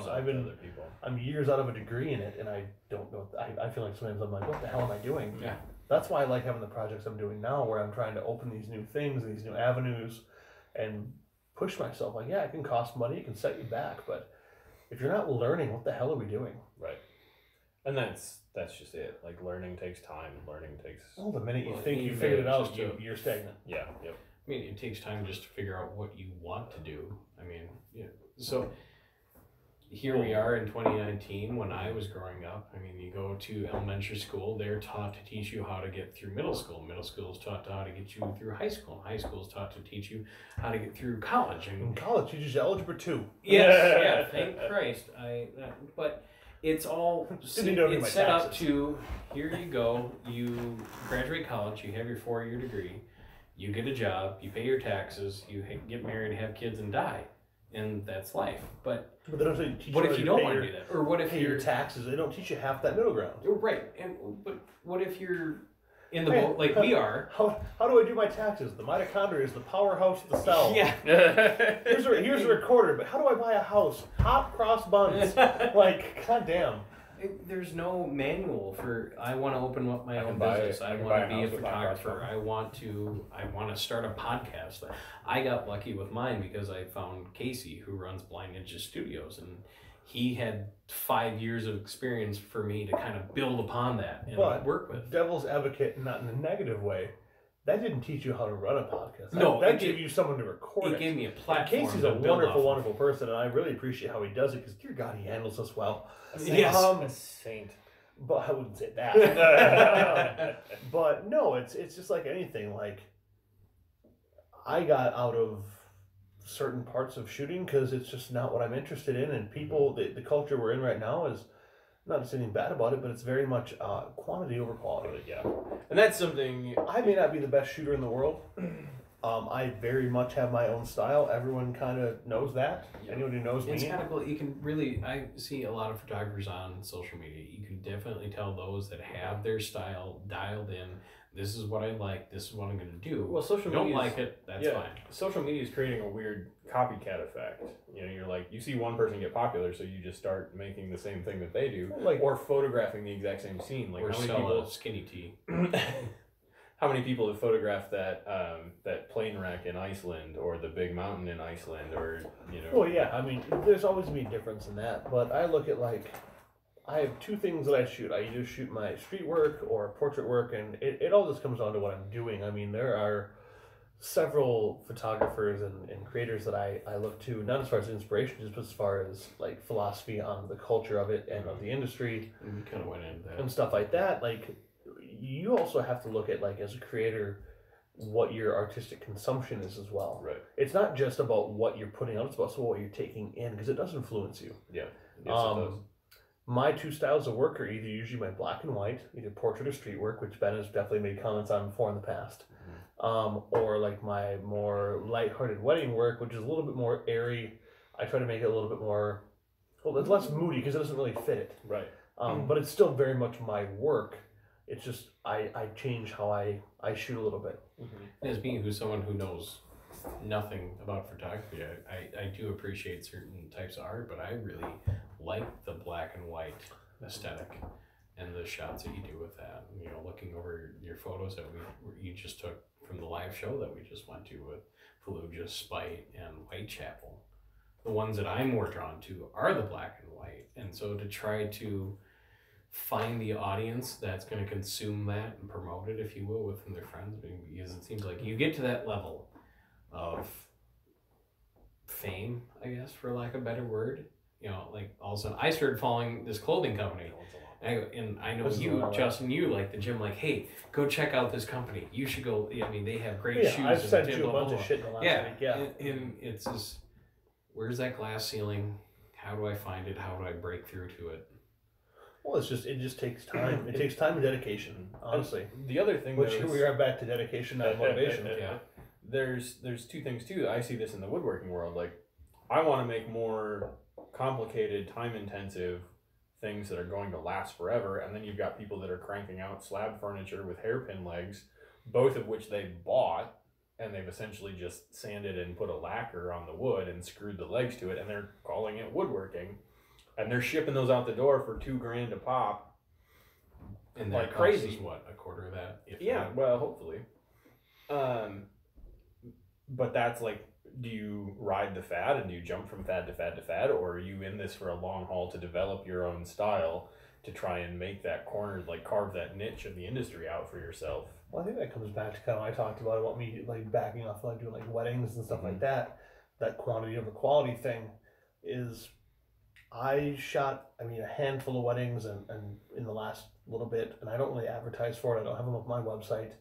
I had so many people like, hey, do you do weddings? Yes. Well, how many have you done? Would you like to see what I've done? Right. And they're like, well, how many have you done? I'm like, well, I had a hard drive crash in like 2013 or 14. I lost a bunch. I lost like 65% of my portfolio because I was literally backing it up to my backup. Well, yeah. As you as a photographer, is it, being 2019 now with the proliferation of social media, uploading those photos, is it easier for you to build that resume versus, having to rely on that? Well, no, it wasn't so much that. It was more like yeah, say last year I had people talking to me about it and they wanted to see what I'd done, and I only had one that I was available to show because that was the one that survived. And it was like, okay, cool, but you only got one. Well, yeah, but do you like him? Right. Does my work stand out to you? Like, there's a photographer that I follow very avidly, and I doubt he'll see this, but I hope to God he does. Matt Day. I know I've sent you him. Yes. Matt is, between him and Sean Tucker, quite possibly some of the best. Or Sean Tuck. I'm bad with names right now.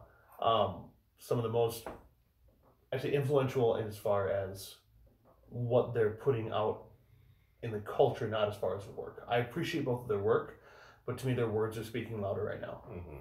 But he said it best. He's like, if people like your style, put your work out there. Eventually, if people like it, they'll approach you about it. Like, you may not even advertise that you do weddings, but like, hey, we really like your portrait work. Do you do weddings? Or hey, do you do this? It kind of comes full round. And that's kind of tying back into where people, like you were saying, like, do I bite the bullet and kind of jump into that? It's like, well, it may take longer. You'll work harder. You'll be more satisfied at the end of it, though, because if you can manage to make it work, you have stayed true to yourself and what you like to do the entire time, even if it does shift. It's just like music. Oh, your work absolutely should shift over time. Yeah, if you're doing the same thing over and over, you're not doing it right. No, and that's the hard cool. thing that you don't want to get locked into. And even Jim told me that, Jim Engelbretson. When I first classic started, Jim. Yep. But that was a big thing. Like you know, experiment now. Don't get locked into something, because once you start selling something, once you start making a product that people like, it's easy. It's easy money, but they will also, if they only like you for making that one product, when you want to change, when you're sick of making that thing, That's what I like about certain bands that have been fairly established. They have 2 or 3 albums out, and to be able to listen to and hear the evolution that they've gone through to get where they are now.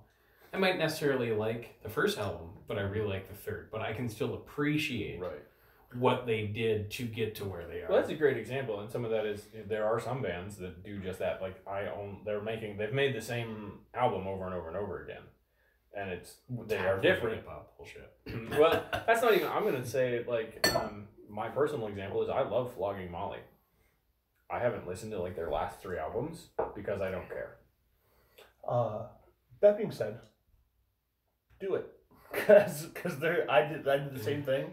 Picked up the most recent. Was like, oh, you're pleasant. Really? Yes. What's it called? I actually have it on here. Because for a while there, like they put out, I can't remember all of them now, but I think it's called Speed of Darkness, I think, or something like that. But no, to come back to before I forget this goddamn topic, Speed of Darkness. Yes, that one. Listen to that. Talking about, do I make work that is time intensive and things like that. We have a comment. Who is it? I'm can't see gonna get up so I can read it. Paramore Josh says arm wrestle. Arm wrestle. I mean, okay. I'm gonna lose. We're gonna do with a woodworker. We're gonna do me? I don't know. But no, talking about that, making work that you're proud of versus work that goes. It also runs into that thing like, are you making work that only that creative style will like? Like, am I making work that photographers appreciate but everyone else thinks is shit? Same with woodworking.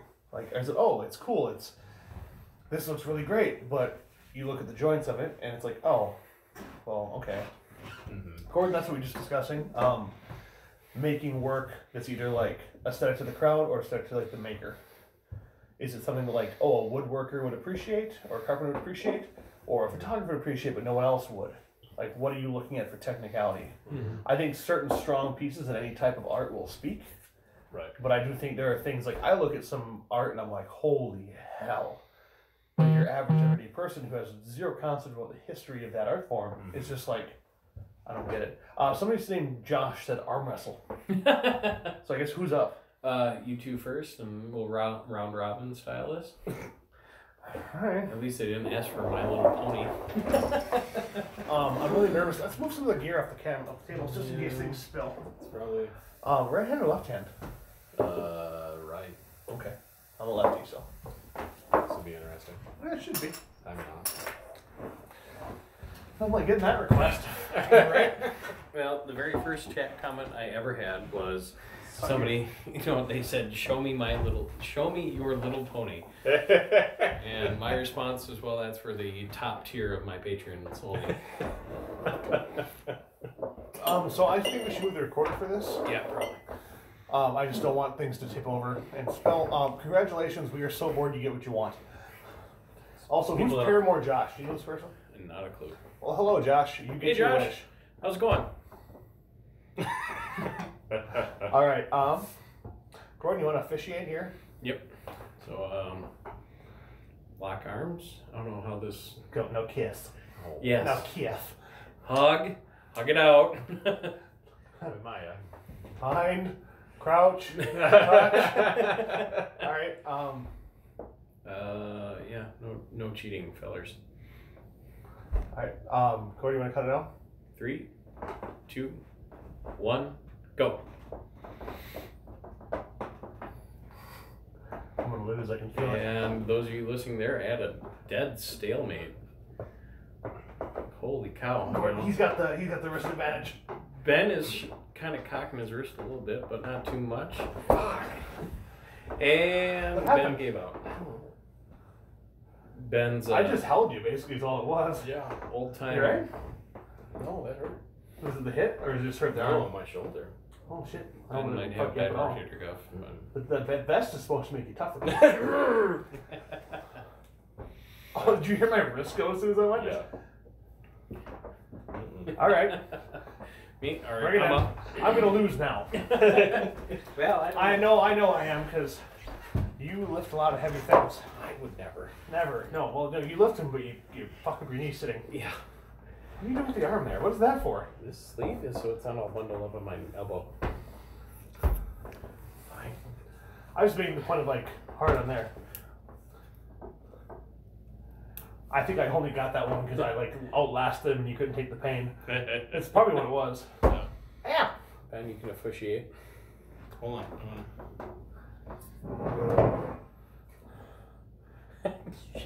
It's like Do you feel the joy rising in your vein like the sap in the spring? whiskey to Justin is like spinach Popeye. He's not wrong. Spinach Papa. He's not wrong. I'm not expecting to win this one. Oh, hold on. That popped.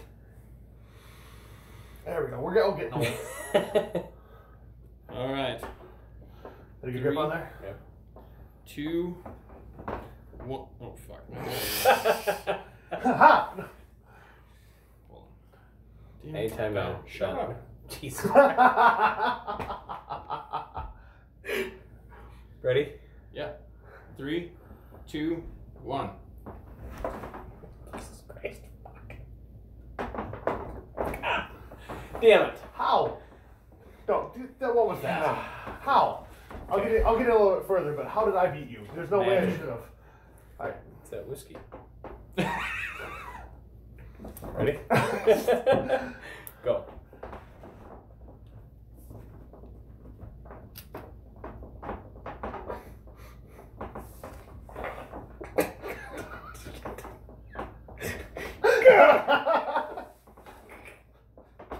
Fuck.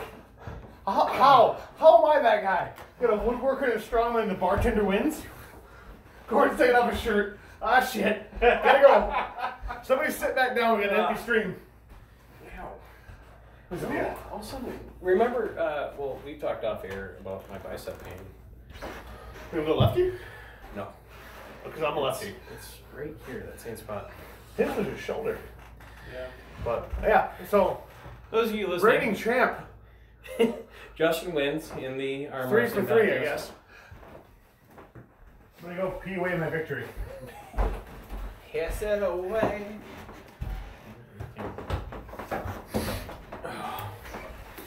I'll taking a short break here, Casey, when you're editing this. Leave it in. Here, Ben, you know what? I'm gonna sit front and center. You can sit over in the corner. Fuck you. Here, I made room for you.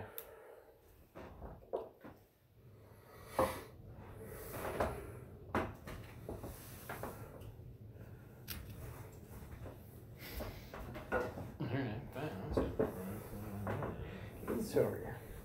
there. No, I'll sit over there. Hold on. Pump out there. Hmm? Nick?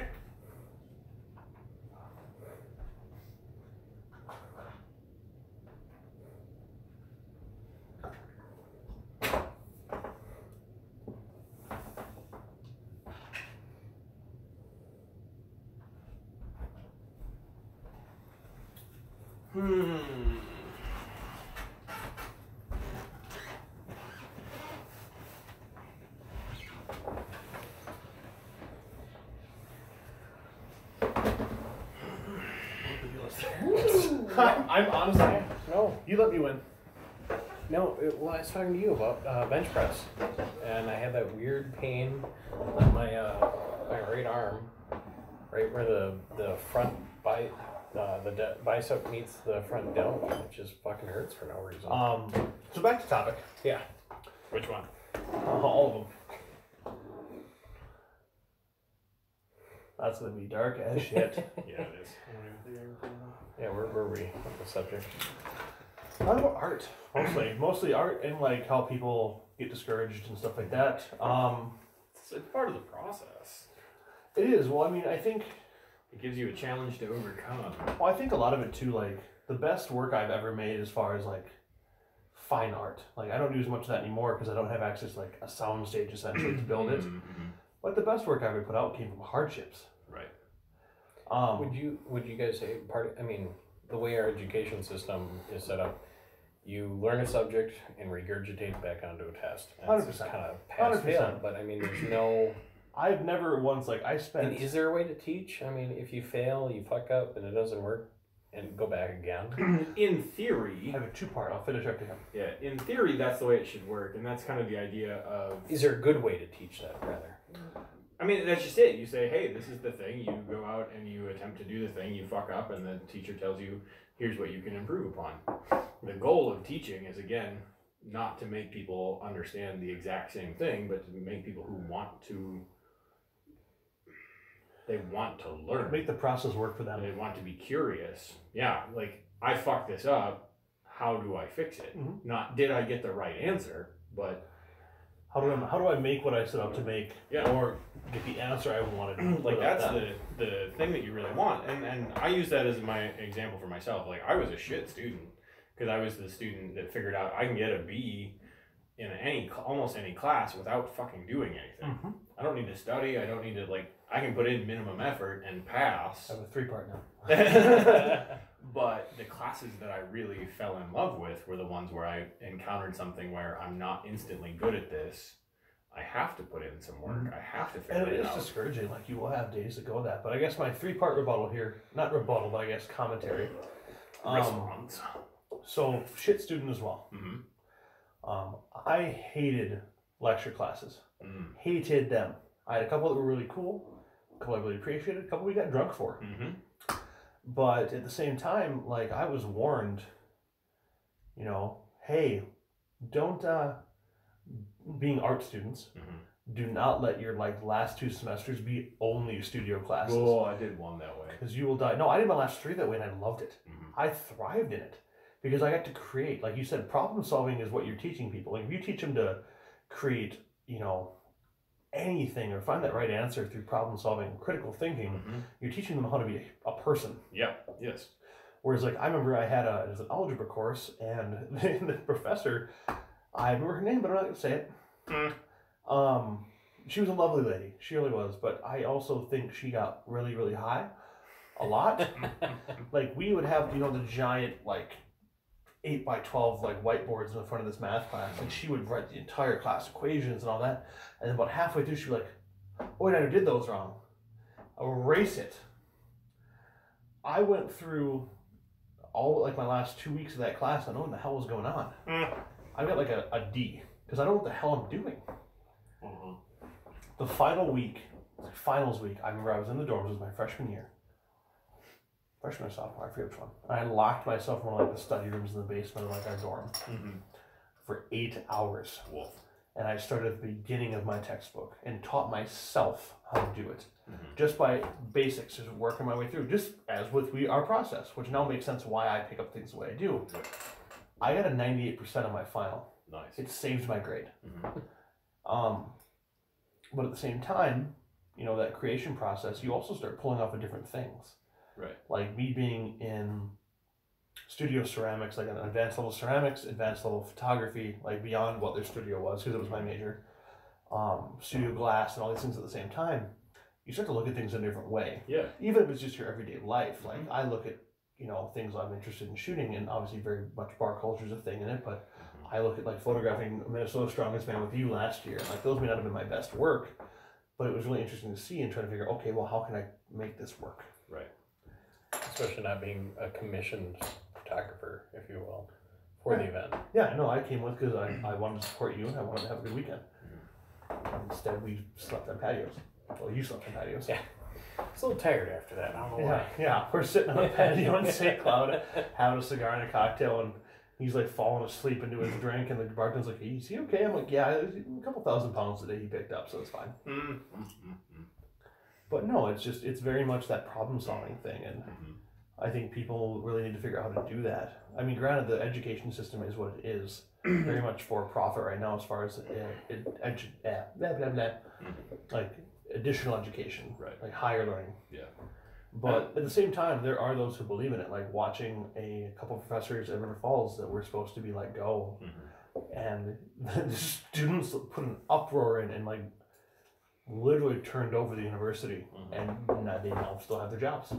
One is left now, but I think that's kind of interesting because I've talked to people that said, well, if you're not trying to go for your typical 4-year degree in history, teaching, science, blah, blah, blah, blah, go to a trade school. And it's like, well, for people like me, I'm not necessarily made out. So I went to school for teaching history and poli-sci. I failed out twice and I dropped out once. Didn't get my degree, just a 5-year pile of debt. Yeah. But I'm not necessarily made out to go to a trade school either. Yes, I'm self-taught more or less painting. Right. But I mean, to jump from, like I was doing residential work, I mean, if I were to ever try to jump into a commercial realm, that's a whole nother fucking animal. There's a whole... So take welding or carpentry or plumbing. What are they? I mean, I don't have the mindset and I don't have the appeal towards those kind of trades to make it worth my while to go in, do a good job as an apprentice. Yeah. Because then I'm now irritating the guy I'm training under. And then let alone try to make a career out of it and be good. Highly unlikely. Well, what? No, never. I am so pleasant to be around all of the time. So that's an interesting argument. One, because the trades are suffering in our country right now. Very much so. Even though the industries are thriving, we just can't get people into those jobs. And I'm curious here, sorry to interrupt, hear your guys' opinion on that. The way, and we kind of touched about it before, you're taught, you go to elementary school, it's taught you to get through middle school is taught to you to get through high school. And high school is about the time it started to teach me the only way to make it in life is you go to college, you get a 4-year degree, you get your 9 to 5, and then you're safe. Right. We kind of. But it like certain trades, like a garbage truck driver, is kind of, I guess, air quotes, looked down upon. There are industries that don't require a lot of skill, but are necessary. But they make more than a livable wage. It's a necessary service. Yeah. And that's the problem you run into is that. Like New York, I was watching a documentary on New York. Truck drivers make $80,000 a year for a 1-mile route. Granted, that 1 mile takes you 8 hours, and then you're cleaning your truck, and like their sanitation standards are so high. You could literally eat off the floor where they dump their garbage. Wow. But you don't hear that in high school. Yeah. Well, we created this. It's kind of something that came out of. I think probably started after World War I and definitely after World War II, where you had people who suddenly had the means to pursue an education, and this idea that we were going to create this better world for future generations, and part of that was by educating. And I think it's also completely shifted wrong. Very much in the 80 years since. Yeah, it's shifted. It was a good idea, and it's a good thing, and we've skewed it over time.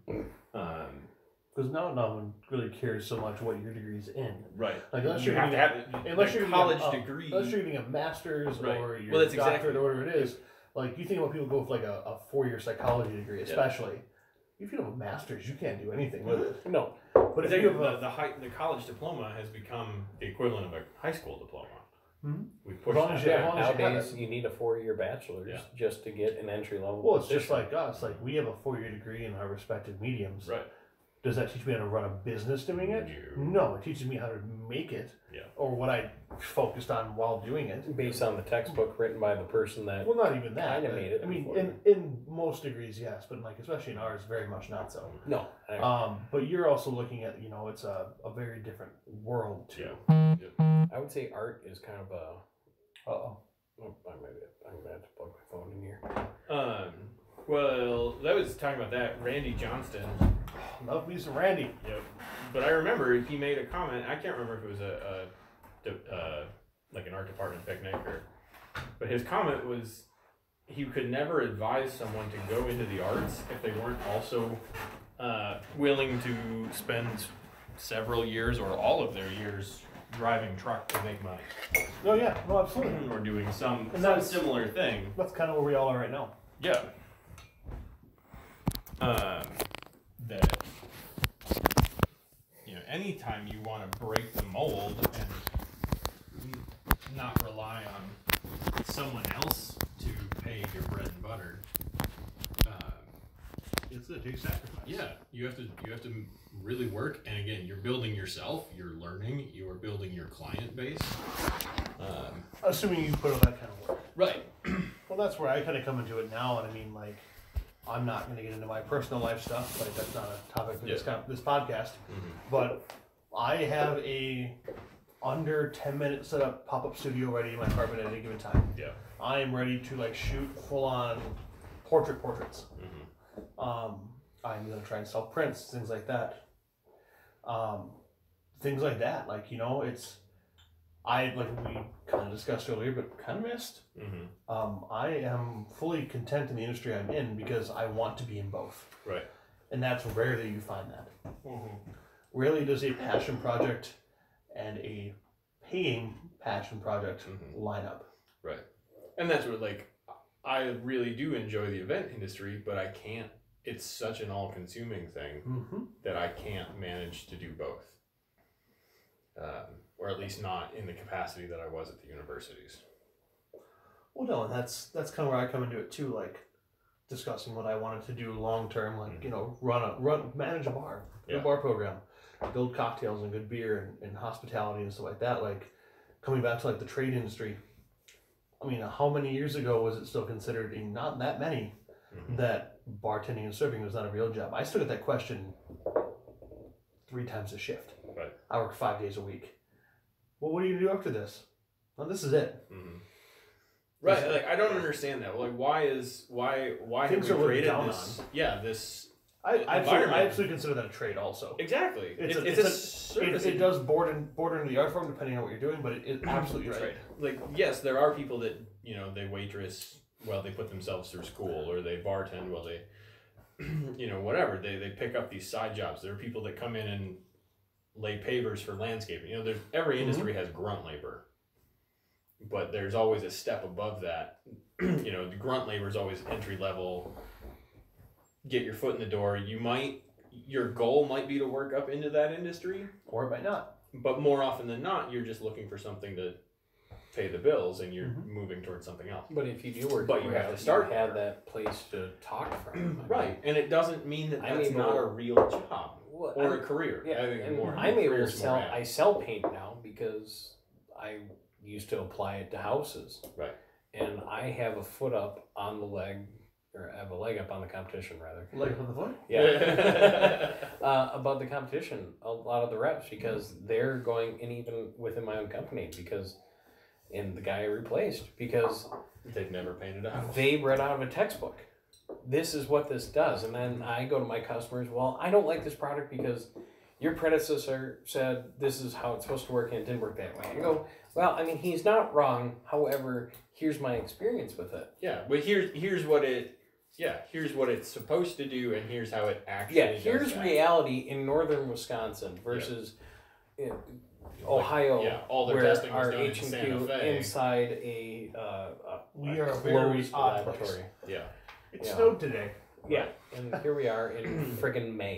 You know, what was the one you were telling me is supposed to be a 3-year product, and you had someone put it on a deck, and it was a 1-year product. Yeah, You know, like you have those things. Like, yeah, the warranty says, or the product says that it should handle 3 years of normal use, but if you subject it to abnormal conditions, it's not going to hold up. And I've caught flack because I refuse to drink the Kool-Aid from the corporate office.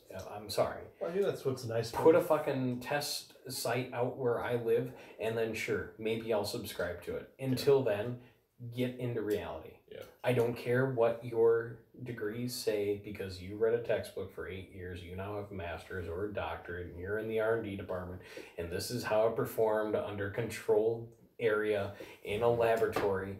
Well, congratulations. Welcome to Wisconsin, where it's probably going to be -30 on July 3rd and 80 in fireworks on July 4th. Right. Congratulations. I think those, to play devil's advocate as I do, I think those, control things are important. Yes. You have to have them. Because that's a standard. But you have to have the practical knowledge to understand. And that's what I like about just this conversation in general. Obviously, we've tangent, very far off of like the beaten path. But that's what I love about this conversation is the fact that all three of us come from different backgrounds, different areas, different families, different ways of life. I mean, all of us have different political views, religious views, whatever it may be. But we can sit here and talk about things that in a rational sense. Yeah. Right. And I think that lacks in most workplaces too, because you look at your an employee, and I'm guilty. I mean, I shouldn't say guilty. I'm guilty of encountering that. And I know I've definitely counted out the new guy a little bit here and there. But I'm in my 15th year of service industry. I'll be 29 this summer, so I'm doing it over half my life. Right. I know a thing or two. Yeah. I may not have managed. I may not have done all these orders, but dear God, I know how customers work and I know how places work. Yeah. And it's like, okay, cool. Hey, maybe not this. Well, no, it'll be fine. Our numbers are up. We should do this. Well, no, your numbers are up because you're booking parties and events. Here we are again. Yep. It's more Now than because just a your spreadsheet. business is busy. Right. If you have an event center attached to your restaurant, hypothetical, Right. and you are booking 2 rehearsal dinners a week. Yeah. In your slowest season, well, we got staff here, our numbers are up. No, your numbers are up because of that. You're not looking at why they're up. Yeah. It's, once again, critical thinking. Yep. Yeah. Yeah. And you walk into, you see that play out. You walk into a bar that's dead and there's 8 people on. You're like, well, but they've got an event center next door that's got an event going on. And that comes back to, too, where, like, industry gripes. Bartenders and servers hate being on longer than they need when there's no one there. Right. Because at that point, you're not making money. We're tipped employees. Yeah. Granted, that's a whole different conversation with the Twin Cities right now that I'm not prepared to get into. I haven't done my reading yet. Come back to that, I guess, at some point down the line. Well, we got that with from Petty Ryan's, where he talked about, during the week, the slow days, there's a bartender who takes care of that section, and a server who takes care of that section. Well, I just meant the St. Paul tip credit. Oh, because they're upping the minimum wage and stuff like that, and it was basically going to do with tipped employees. And it's like if you do it like tipping for the service industry in the U.S. Or even in a state, cool. Shut your doors for a week while you find new staff. Yeah. Because while we love what we do it for the reason, and we can run. Yeah. It's how it works. We all have our off days, but no, it's very, very different. That's the difference between like retail and service, is that, you're dealing with the same level of abuse usually. Yeah. Oh, yeah. The difference is the level of abuse comes from 2 different areas. Like, well, Retail. why is this shirt priced this way? Well, I didn't make it and I didn't write the price. Whereas mine's like, why didn't my burger come out cooked right? Well, I put it in, but I didn't make it. Right. It just comes with a ton. In the retail Burger world, sounds good. you're worried about your customer service reviews because corporate will come down on your head. Where in the service industry, you're worried about your tip and what your customers think. Also, And are they gonna return? depending if you're corporate, if corporate come out of your head. Like, why I I have think experienced self-employed. in places where, like, we had nothing but, like, I had a 5-star review a couple weeks ago. Not to toot my horn, but I mean, just for happenstance. 3 days later, we had a negative review about, like, a Saturday afternoon. They threw an extra bartender on full time now, where it was not needed. Right. So now we have 3 bartenders and a bar back on a Saturday afternoon, or something like that. It's like, okay, well, this, it cuts into everybody's. if you pull your tips the way that we do, it makes sense. But What? I don't want it. What? It's good. I don't want to make it. well, Ben's gonna leave us here after this. It sounds like so, unless he's staying the night now. He is. We'll see. What if I don't want I didn't ask you. I'm telling you. it? Was arm wrestling again? Shut up, Richard. Didn't know you were a dick. Anyway. But no, it's a lot to talk about, and it's a lot to get into, and we could get into it a lot harder. Oh, we could. What was the discussion you and I were having recently? The ethics of photography. Ethics of anything at that point. Right. Well, Let me pull up that conversation, because I feel like with a little bit of like context, this will not go in the Right. direction Well, we I thought can't it would. remember the full article, but it was The ethics of street photography. I sent him a screenshot. Yeah, it was around the lines of like why you shouldn't do street photography, and let me find out what that video was. It was from Jamie Windsor, who is one of my favorite little YouTube photographers. He often, as I like to, plays devil's advocate of like, hey, maybe you shouldn't do this if you're, this and this, because everyone has their own style. Right. Like, I've shot street photo with a lot of friends and stuff like that. I have no problem walking up to a person deadpan you to me away and just snapping a photo in their face. Right. Granted, your heart goes up a little bit. There's a hawk in here. I see it. Oh, no, Ben didn't get it. It's in front of Gordon. Oh, it's in front of Ben. No, I did get it. Nope. My hand. Nope, he's still flying. He's behind you now. Oh, but directly above. Whatever. Anyway, but it's like these problems about approachability. Ooh, and we kind of got into that once a while back about what's that cat's name? Odell, outside Dark Horse. Is it okay that I took his photo in exchange for giving money for a beer because he is honest? Like, I'm homeless, I just want to have a beer tonight. Well, see, and that's where I'll kind of get into this, but Ben and I basically were like, the debate about photographers paying for people like $1, like, hey, let me take your photo, give you $1, and then they turn around and like put this work in galleries for thousands. Yeah, whatever it may be, if they are selling in that respect. And Ben was basically, not photographing people of a different social economic class because people talking about you cannot properly capture it if you were not a part of it. Right. But then, is it, oh, look, it's quaint and, what a pity, what's the context? Or is it a composition? Yeah. And that was the end, because that was the video highlight of that. Like, it was basically like, look at these photographers that are doing these wonderful things. Yeah. But they're also coming from it. Yeah. They're documenting it in a way because that's what they experienced and that's their perspective. Yeah. As opposed to being almost predatory, just walking around taking pictures of homeless people and not helping them. Yep. But then you dig into that, that kind of ethical rabbit hole. Yeah. Of, well, do you do anything? Like, is existing ethical? Yeah. I think that was my comment. Like, I'm reading it right now. Yeah. You can't eat anything that casts a shadow. Dig into that ethical rabbit hole of doing literally anything. Existing, it's unethical. You should probably stop. If you're not living like your Stone Age hunter-gatherer ancestors, you're unethical. You can't eat anything that casts a shadow. But no, like talking about Odell, and I've heard some stories recently that make me kind of unsure about him, and I don't know if it's him for sure, so I'm going to leave that on the side. If they're true, well, that's done. If it's not him, we're continuing. But no, it's basically the idea of like I was up in St. Paul around the cathedral and shooting and was just walking on, hey man, get some good shots. And I was like, yeah, thank you. Didn't think anything of it. Didn't know who it was.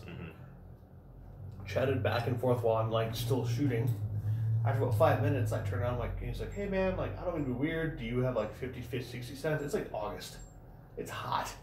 I'm dying. And he's like, I'm just looking to get a bottle of water.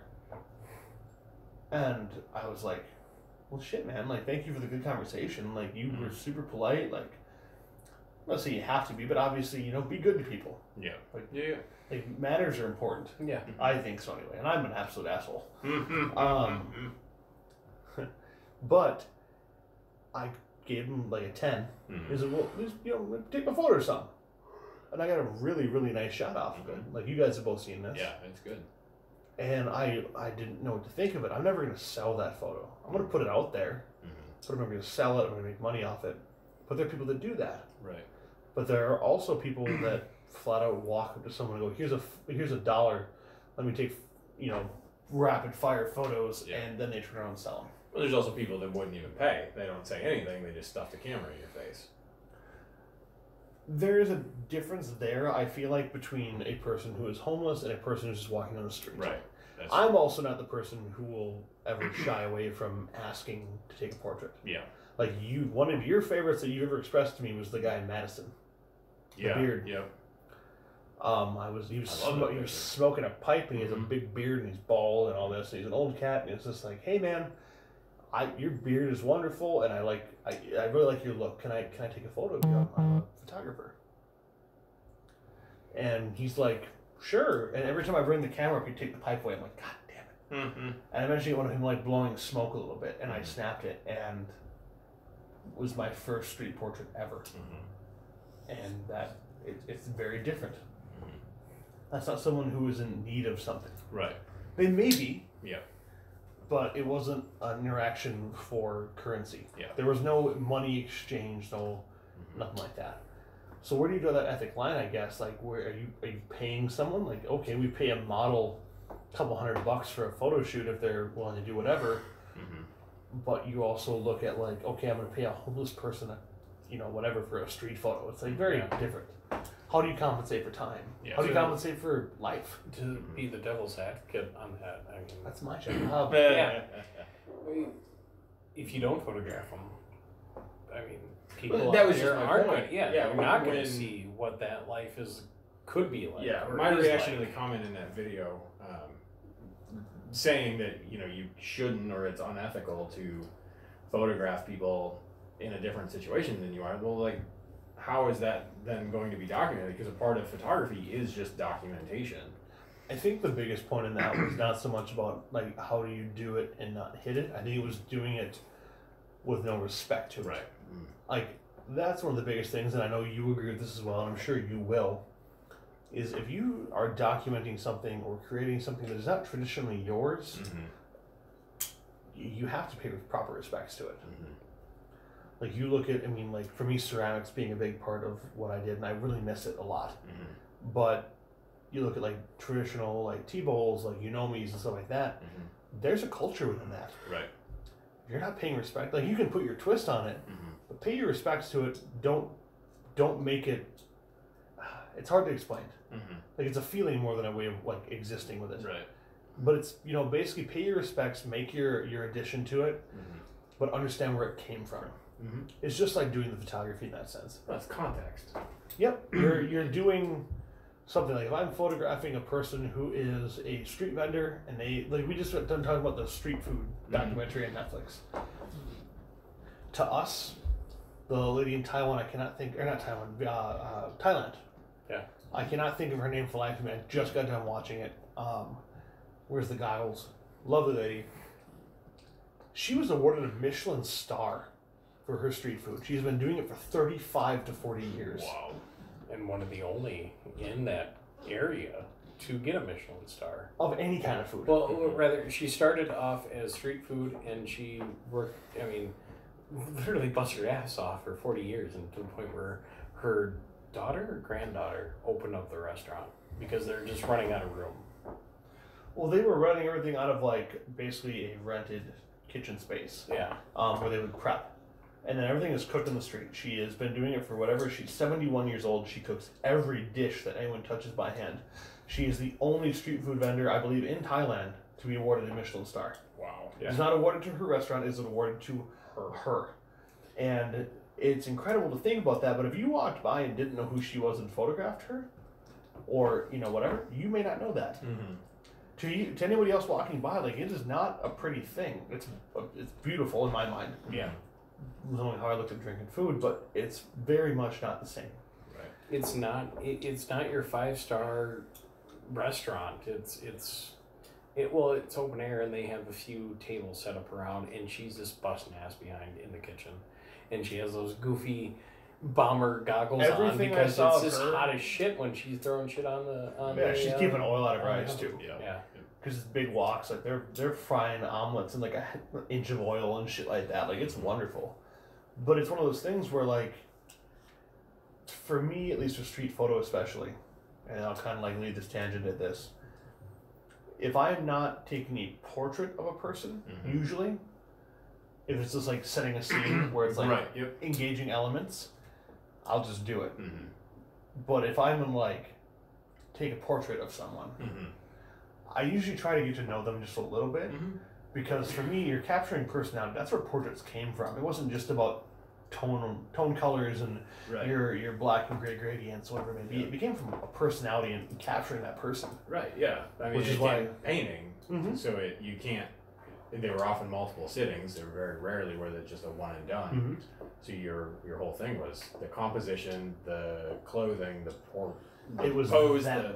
Yeah, it was to- a person. It was you were to capturing enact a certain feeling or Yeah. mood Yeah. or personality. It wasn't just strict Some of my favorite representation. photographs that you've taken are of people that don't necessarily, it's not that they don't know, it's just that they don't realize that the photograph's being taken, if you will, if that makes sense.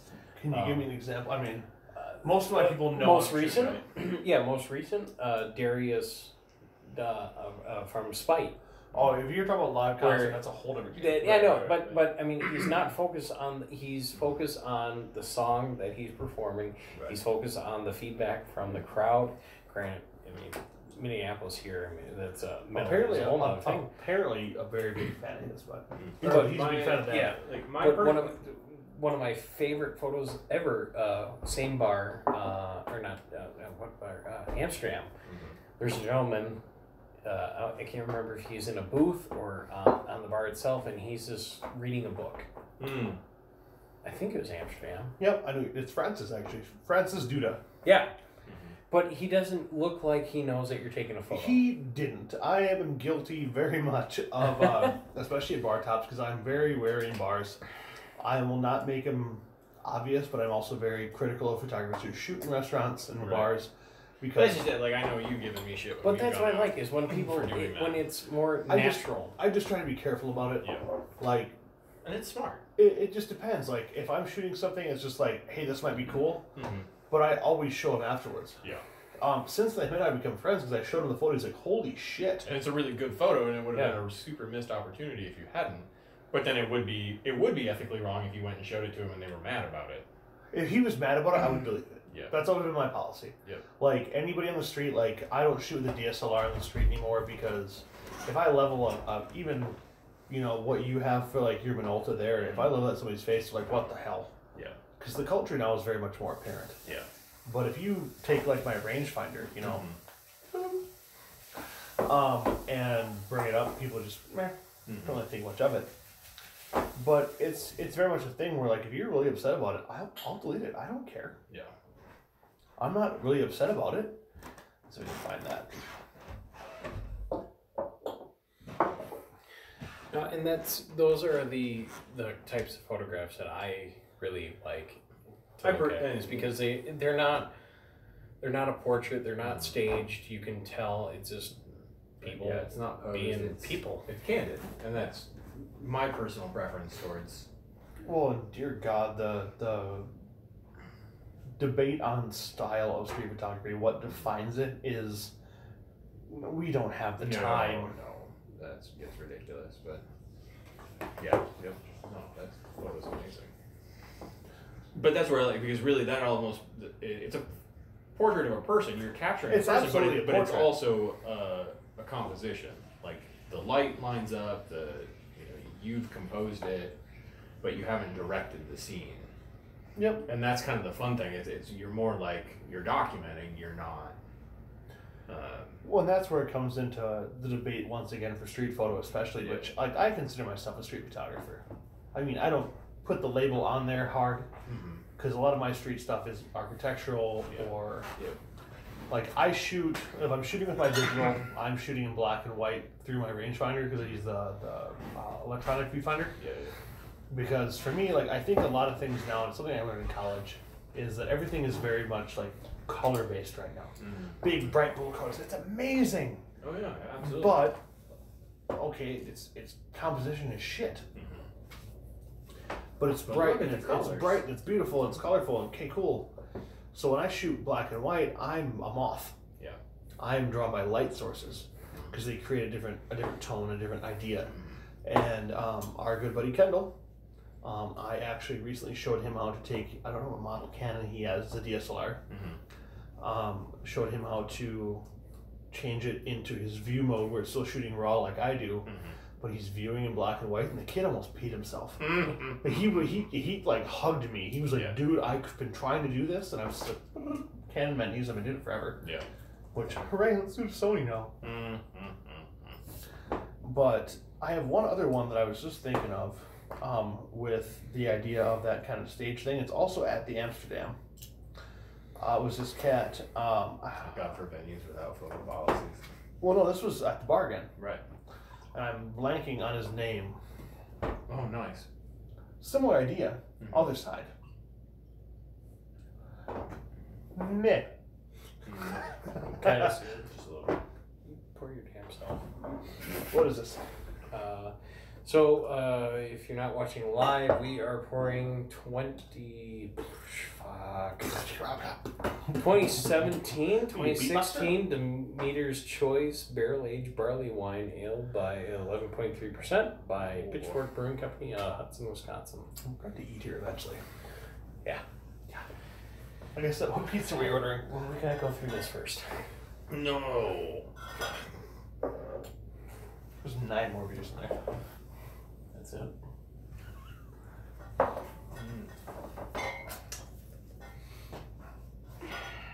10, 11, 11. Well, this might be 2015. Come to think of it. It's also 8:30. Hour and 22 at this point. Yeah, we talked for at least 30 before that. No, we didn't. What are you talking about? Didn't record, didn't count. Ask Twitch about that. But no, it's all fine and dandy. Yeah. I don't know. At the end of the day, I think there's, you can debate ethics on anything. Yeah. Oh, absolutely, and that's where I think the ethics debate, like, I don't like when I think there are some hard ethics that we have to agree on to keep a civilized society. Manners, essentially, is what it comes down to. Right.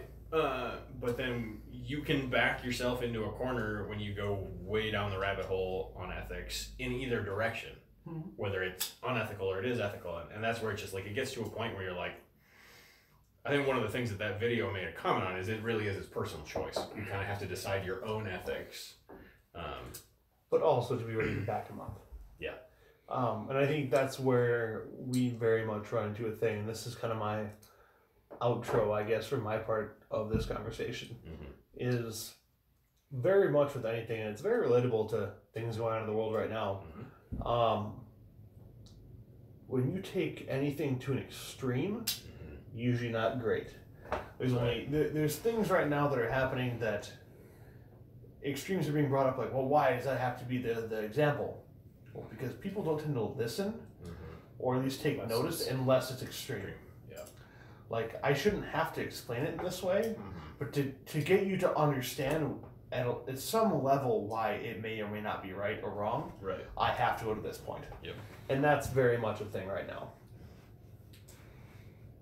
No, it's interesting for me being on the outside of that realm. Like, you've approached me and you showed me that I really thoroughly enjoyed that shot of Odell. I think we're outside Dark Horse that day, and it looked, the one that I showed you was almost a mile away. Sure. Either way, we weren't together that I day. think it just looked really cool, and that was my initial reaction. I wasn't thinking, and you go, well, do you think it's right that I publish this because I gave him This is an a actual couple conversation. bucks? And that was the first time I really ever thought about the ethics, and it kind of made me think about, well, what about all these just 25 cents a month pays for this kid in some foreign country, blah, blah. And I mean, how much money did they spend on to send a crew over there, to send somebody to be the the voice of their commercial, the crew, the plane tickets, ship the equipment over, blah, blah, blah. And I never really took the time to think, holy cow, there's a boatload of money being sunk into this. And then you open up and do, you're self-employed. I'm just shooting photographs because I feel like it. I mean, how do you justify? I mean, can you write a book on it? I will never absolutely, and I will say this to a fault, 100% what I think. I will never walk up to a person and offer them money to take their photograph. Homeless, employed, model otherwise. I mean, unless it is a business deal where we've agreed upon something, there will be no currency exchanged. I am not the person who will ever do that. Because I feel like at that point, like, my photo of Odell is not something that looks like what he is living. It does not look like, and we can put this up on the arena thing if you ever want to see it later. Obviously you can repost it however you want. But it is not something that, like, justifies what he is living. if I'm taking a photo of someone and they are like, you know, living in their little whatever it may be, and it's very different. That photo does not justify that, and it's just very much a different thing. Yeah. I don't ever want to be the person who like goes up and pays someone to take a photo of them where they're looking like they're living rough, and then I make profit off of it. Right. That makes sense. I would say, well, my personal two favorite photos that you've taken outside of live concerts is that photo of Odell, and then when you, me, and Kendall were out, and I can't remember, there was a musical or play going on. Oh, the door guy. Yes, and he had the top hat, and you asked him, "Hey, do you mind if I take your photograph?" And it was just Both lit up. Yeah, both photos were just genuine smiles. Yep. Of people just being happy to be there, to be alive, and you can kind of capture that in the photo, and that's what I think is kind of cool. And again, having, That's a good one. you'll have to send that to me so I can post it. They're both up. You can do it. You know which one. Yeah. So well, if people want to see these photos, Yeah. where can they go? Instagram. I always forget my own because all my stuff's different. Collins_Justin is my Instagram, so you can view all the work that I've talked about here. Ben, you're a little more tricky because you have two different pages. Well, that's true. Technically. Three. Yep. It either goes up on my personal page. You can tell because they all talk to each other. They do. Algorithms. Play the game. That's another. We kind of touch base on that. Before I forgot to hit the right button to record. But the algorithm, I mean, if you guys don't mind diving down that rabbit hole again, We could probably. What now? the algorithms of social media and being a small entity, a small business. I haven't messed around with it too much as far as like being affected, I guess. Right. I'm not a 12,000 plus follower page. I mean, It depends on what your goal with your Instagram is, or like I'm any of the- your social media. well, I'm the is. highest I've been right now, and I'm at 596. I'm just like, come on, 600. Like, Yeah, I want to break 500, and I'll be happy. For me, combine Facebook and Instagram. I don't use really any. I tried Twitter for a while. I don't like it. I think it's Twitter's odd. It's become different, but I know a lot of people out there, in particular in the sex worker industry, like it because it's less censored than Facebook and Instagram, which I fully understand their point there. But I don't like it because I don't want to sit there and post the same thing 3 times. Right. I'm happy that I can, like Instagram, I can post on Instagram and link it to my Facebook and it'll automatically do it. Right. I'm annoyed that I have to back out and redo it on my Twitter. Facebook owns Well, Instagram. if I do it on Twitter, it gives the link to the photo, but it doesn't post. You it's can just like, you can post the fucking photo You can post a and photo. what I just typed. You can post a photo straight Easy. to Twitter. Yeah, but I have to back out and I have to go to a different app and I have to reload that and I have to do something different. Oh yeah. let me show you a couple apps today. Yeah. Okay. Hootsuite is the one I use. Yeah. You Or can schedule. Buffer. But You can schedule posts. Like I have posts I got yelled at last night. I got I forget what time it went up, like 7 or 7:30, something like that. I had the most recent one I did of Whitechapel go up, and my manager was like, "Hey, you're supposed to be on your phone." I was like, "If not, it's in that drawer over there." Scheduled. Yeah. It's a scheduled post. He's like, "What?" I was like, "No, I And I've tried already to done get hashtags. Be like, why are you on your phone? Oh, it's What's there. the, what's the app? Yeah. Vero, Vero, Yeah. and I've tried that, and that's okay. It's not great. I've actually gained a lot of followers from from that to Twitch because it sounds like, well, I'm not mad about that. Yeah. But my irritation is with Instagram and Facebook. They're owned by the same Mark Zuckerberg. Yeah. So of course Zuckerberg. they're gonna play nice with each other and Right. And I tacitly- used to manage my success by my followers on there and my what's the word? Likes and engagement. There we go. On the post until I was sitting down with Casey from Blind Ninja Studios that you can find at blindninjastudios.com. Twitter, Facebook, and Instagram at Blind Ninja Studios. Yeah, I mean, what's more and important how many downloads Yeah. this show is getting. on And other it's like, platforms. what? People are listening to this. People are enjoying it. And it's so let's jump into this. We understand. It depends on what your game with social media is. What's the purpose? Are you trying to become a social influencer, where basically you're marketing yourself to companies?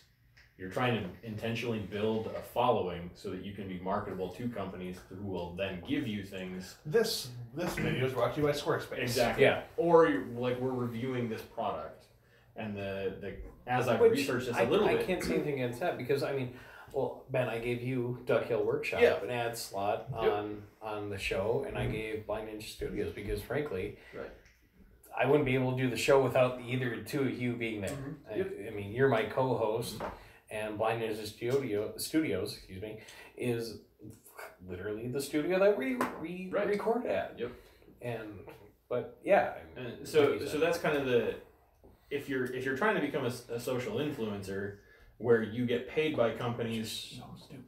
It's interesting, and it's meeting your clients where they're at. I don't think it's a bad thing. I don't think it's a bad thing. I think there are some bad sides to it. Again, like we could do a whole episode. Fuck it. I think it's a bad thing. I think it's a bad. The bad side of it is that people take it as face value. Mm-hmm. Well, I follow ABC, and they said this pill is going to make me have a 6-pack abs in a month. Right. Well, did you research it? Did you look into it? Well, Did you ask? there's full Did you circle look of at critical reviews? thinking. Yeah. but okay. So that's just But they marketing in won't general. because that's the way they're raised on social media. I understand that. The generation after us is that you're looking at Easy killer. these instant gratification bullshit. Let's go back. Your question was initially how we use Instagram or social media to build our businesses. Mild rant. We went down your question. So again, there are different ways to use Instagram. Are you trying to be a social influencer? Are you trying just to get people to look at your work? Or are you just using it? The other thing is are you basically using it as SEO to draw attention to your brand or your website? The reason to post across multiple platforms is really just to continue to push stuff out, to get it in front of more viewers, and to get it into search engine results. Because that's what, for me, if someone's like, hey, I'm typing in custom woodworkers in Northfield or River Falls, like, I want my stuff to rank in those searches. And the more content that I have out there, the more likely that is to happen. Well, yeah, the best place to hide a body is on the second page of Google. Exactly. I'm not really trying to become a social influencer. I don't necessarily. I would love to get stuff to review from companies without buying it. But I don't necessarily want to get paid to say good things about a product. So I'm not trying to build that. I'm not trying to build a 10,000 follower channel, but I am trying to be consistent and deliberate. Well, that's where I come into, like, I am not, on the note of, like, reviews, gear-centric enough, or even, like, savvy enough in some of the stuff I use to be that. I know what I make with what I have, and I'm learning more every day. So it's like, okay, well, what do you want this? Well, I never fucking used one. Right. I don't understand. But I'm also not enough of a person to be like, let me talk about philosophy of this. To be like, let me be sponsored by whatever it may be to just talk. Yeah. It's not my goal. My thing is just putting my work out there. If people see it, it's cool. It's an easy portfolio. Like, honestly, like, for photographers anyway, people are shying away from, I mean, obviously physical portfolios are a very fast dying thing. Right. Because prints are not expensive, but expensive for most. And to update them as often as I shoot or as often as most shoot, it doesn't make sense. A digital portfolio is more And a lot of people are just like, well, why do you have a website? Just have an Instagram. Everyone usually has it. It's an easy way to go into it. Right. It doubles as a portfolio, but that's why I don't post a lot of like the last fucking selfie I took outside of like some story stuff like with us and stuff like that. Well, and there's why it's nice to have multiple accounts. You have a personal and a business, And well, I use got them for that different with a things. friend because I originally thought, and anyone that follows Dear America podcast, I thought Instagram pulled that off originally, and then I finally had a chance to sit down and look into it. Turns out it was hacked, but my original complaint was Instagram pulled it because I know face value that podcast might seem like it's right leaning, and obviously Twitter, Facebook, social, and Instagram have a more left leaning view. Yeah, stop talking to Gus. Great. Either way, That's that in itself. I'm gonna put that out here right now as a load of horse shit. There's and it's not that's not a thing. If that was a thing, then half of your groups on Facebook would not exist. Yeah, absolutely. So I'm gonna put that to bed there now. I think it's how much attention do you have over the world. I mean, if you have a private Facebook group, you're less likely, you know. But if you're but it's not private to the servers. Not to point fingers or name names at a John Burke or those guys that are out there like suck America's dick because we're the best, blah blah blah. You're not going to get that kind of attention. But if you're certain, anyway, I thought it was pulled down because of the content that we're covering. Yeah, that's a whole another subject that So once a month we come up here, and piss off those people. Yes, Isn't that what we do every day? Yeah, but in our separate areas. I assume because it was because the subject contact is taken down, Right. And now realizing there's some other issues there, but What's the key statement in that, or keyword in that statement, Gordon? I thought. You assumed. I thought. Yeah, you assumed. No, I assumed because it was a weekday and I had a full-time job to worry about, and that week did not go according to Yeah, I understand. Yes. But finally did get to dive down into the issue of the subject, but you know, it's how to word it. Frustrating. Yes. I believe Trying that. because for that's me, life. like I'm not trying to make money off social media, but I am trying to get the podcast always out promoted. there. Yeah. And that's where I look at like the And those are the two biggest platforms that you can go out there. Facebook promotion stuff. Like, oh, pay $5 to get 3 more views. It's like, have any of YouTube? I mean, obviously a very small group sitting here. Mm-hmm. Ever clicked on a Facebook ad? No. Hell no. Like, it doesn't happen. Okay, so I own a business. I pay $1,000, and I reached X number of people have now seen on their feed. Yep. You'll see 10 Y more hits. have clicked on my ad. Yeah. Z Yep. have paid went to my website. Yep. And A1 bought something from me. Right.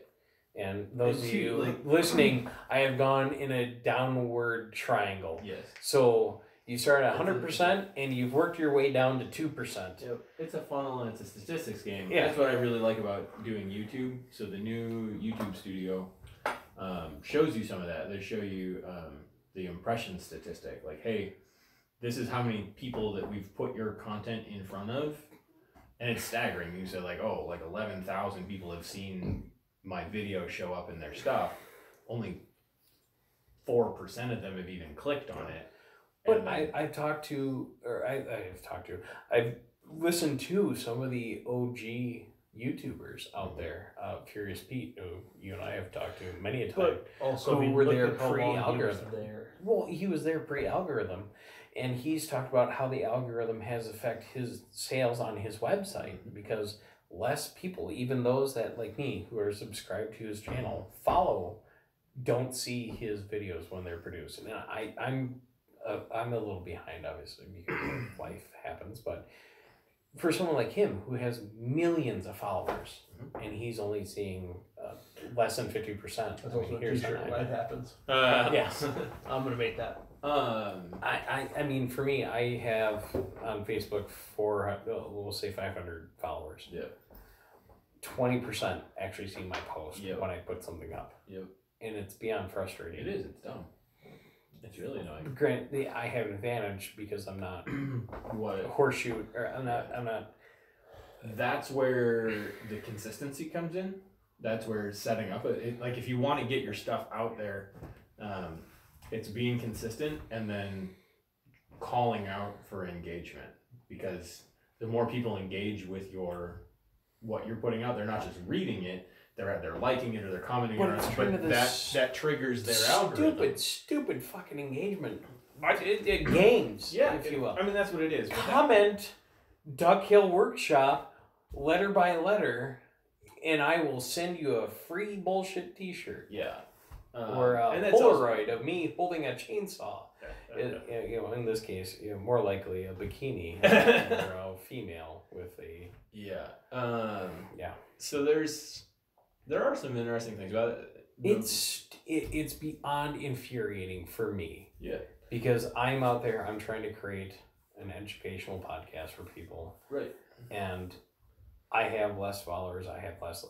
I guarantee my downloads are less because I'm not wearing a bikini, which is probably for the best. But I will pay you money to not do that. Well, in that case, go to patreon.com/rulesofthearena if you don't want to see me in a bikini. I mostly don't want to take the photos. I don't want it. Bad touch. I don't know. I'm losing steam on this.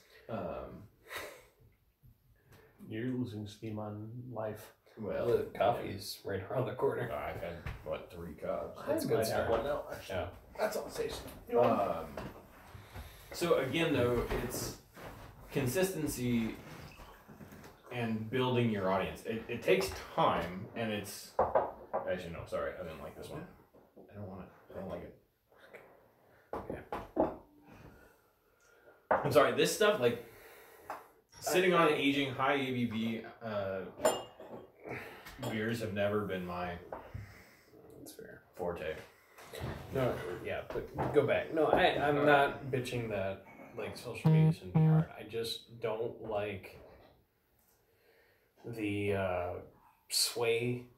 I don't know.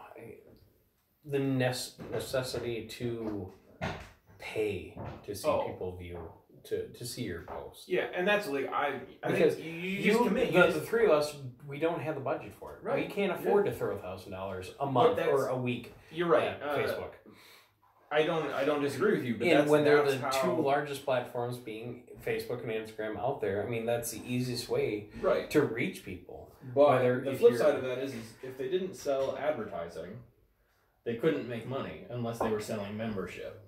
So would you rather have free access to a network, I think or would you rather could pay for it? you could still have it set up so like it's still a I guess timeline where it's based on who posted first. Right. But why not pay an extra X amount to have your post first and still have the sponsored underneath it? Yeah, but I messed around with that when I was at the tattoo shop trying to like optimize stuff and having like Google people come in, and it's just unless you're having the volume that you need to have, it's a pain. Right. Absolute pain in the ass. It's ridiculous because unless you have the funnel or whatever set up behind it to benefit from the increased traffic that you're paying for, you're losing out. And it's to me, in my mind, I'm not even going to worry about it. I'm not going to get worked up about it because I'm not going to do it. You know, I'm going to just try to be consistent and start conversations with people, and the more people engage in my content, or like, that's great. Since I've been putting out videos, I've been growing my YouTube channel by about 2 followers a week. I've seen that pretty consistently, as long as I'm being consistent. I'm up to 7 since January. So if anybody listening, if you'd be so kind, you don't have to watch videos. Just go to youtube.com/ or search Rules of the Arena podcast. And if you can't find me, shoot me a message on Facebook or Instagram. It is kind of hard to find. And again, it's because I refuse to pay money towards YouTube, Facebook, Instagram, or anything like that. I will not pay you fucking money to advertise what I do. And granted, I mean, I have 600-700 followers across all my platforms, and I'm getting 2,000 downloads a month. It's like, how? Yeah, I had one person approach me before, like, hey, I saw your shirt. I mean, have you listened to this podcast? I'm like, yeah, I'm kind of the host. Like, what? I'm like, you listen to it? Where was that at? Amsterdam. Really? Yeah. When we were at Sean James and Swells and I played know that night. Window of the Wave. We're playing that night. Yeah.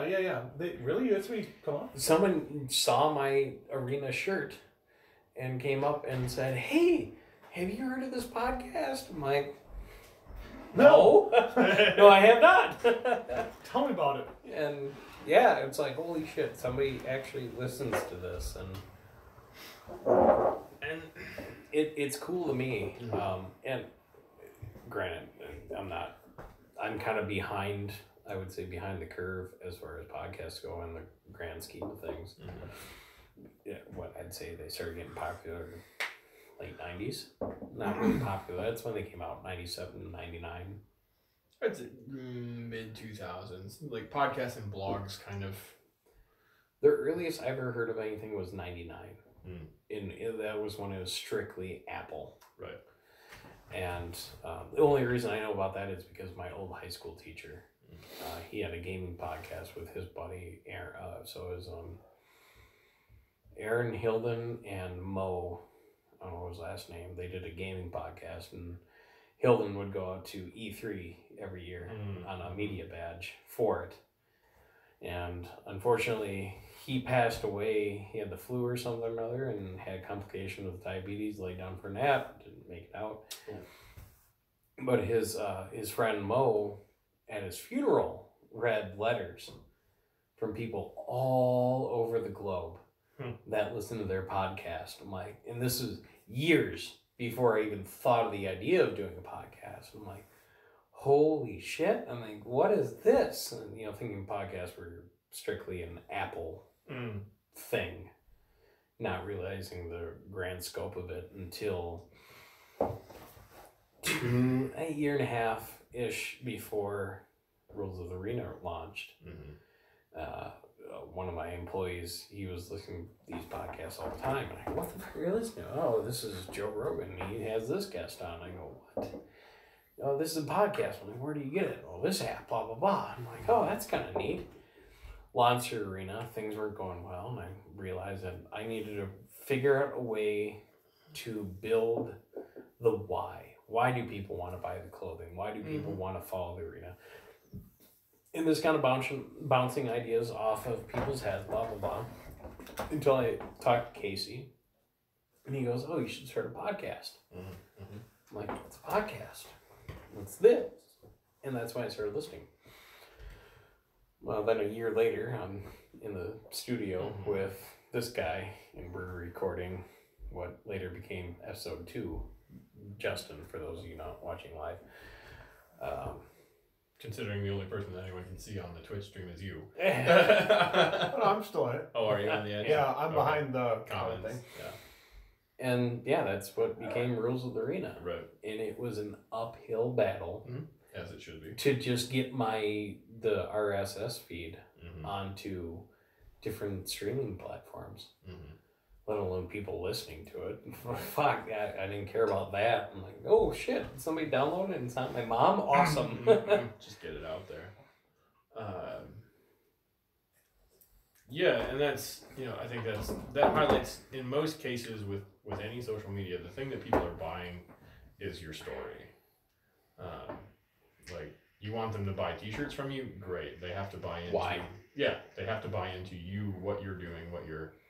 Yeah, because there's 1,000... I mean, you type in t-shirts. I mean, how many subjects are going to show up on Facebook? Right. Or Well, that's where, the authenticity comes in. Yeah. Like, people can smell bullshit a mile away. It's, most of us have our things. We relate to what we know. Yeah. For me, it's bars. People can tell if you're being fake. Oh, hi guys, how we doing today? You're not that friendly. I am, but just not in that way. Yeah. People can tell. And that's honestly what makes a good anything, is that authenticity. Right. That's what kind of gave me a little bit of encouragement. company that I follow, Flag Northvale. I know you do too, Justin.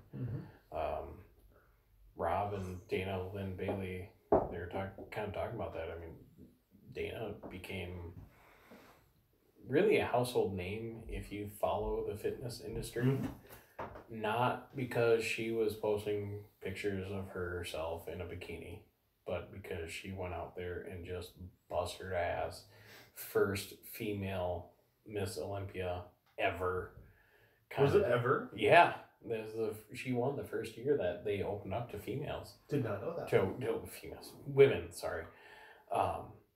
And she just kind of kept posting the same thing over and over. You know, this is what I do. I'm not here to appease you. I'm here because this is what I want to do, kind of thing. And when I saw that interview with them and talking about it and hearing, you know, I can't remember who she mentioned. Promoter A said she should get implants because she looked more feminine. And she kind of went to her husband, Rob, and what do you think? He goes, no, fuck that. I love you for who you are, blah, blah, blah, blah, blah. And she stayed to who she is. It's like, fuck. You know, that kind of inspires me because she didn't take the easy route. Right. And, well, I'm 6'3", 300 pounds. There's no easy route. Well, and that's, we've all come down to that. Like, not to compare it to, you know, a first ever of any kind, but there's very much a difference between, and this is something I've talked about a lot, and it may or may not be relatable. I mean, stop me if I'm not. Between, like, discrimination and, like, choice. Like, everyone has seen me in this video. Everyone knows me. I have multiple facial piercings, visible tattoos, large gauge ears. I've never not gotten a job because of it. Right. But I know people who are modified that have not. Like, discrimination. No. If you're qualified, they'll hire you. No, not the point. Right. Yeah. No, not the point I'm making at all. The point I'm making is if they don't hire you because you're black, because you're gay, or you're you know, whatever it may be, something that is not something that is, you know, of your volition. You chose to modify your body. Right. You can't complain about that. Yeah. If I went to apply to a bar that was like, I mean, like, I know what I look like. I know who I am. I know what I want. I'm also very picky about my industry. Right. But if I went to a place that was fine dining, like, I don't like, there are certain high-end restaurants in the Twin Cities that I will not even, like, go waste my time at. Right. Not because they're not wonderful and they don't deserve people going there and they don't have great staff. Because even if I took everything out, they aren't going to touch me. Yeah. I will still have large holes in my ears even if I take these things out. That's not discrimination. Right. You made a choice. You have to live with it. Yep. But that's also very much in that aspect is where you made the choice to work the hard road. Yeah. And that's very much what anything worth having has become. Whether it be self-employment or, you know, fitness and physique stuff, powerlifting, strongman, anything. It takes dedication and consistency and dedication over motivation. Yeah. Yep. And And I'm guilty of losing that battle. Working at my full-time job, I've unfortunately had to turn down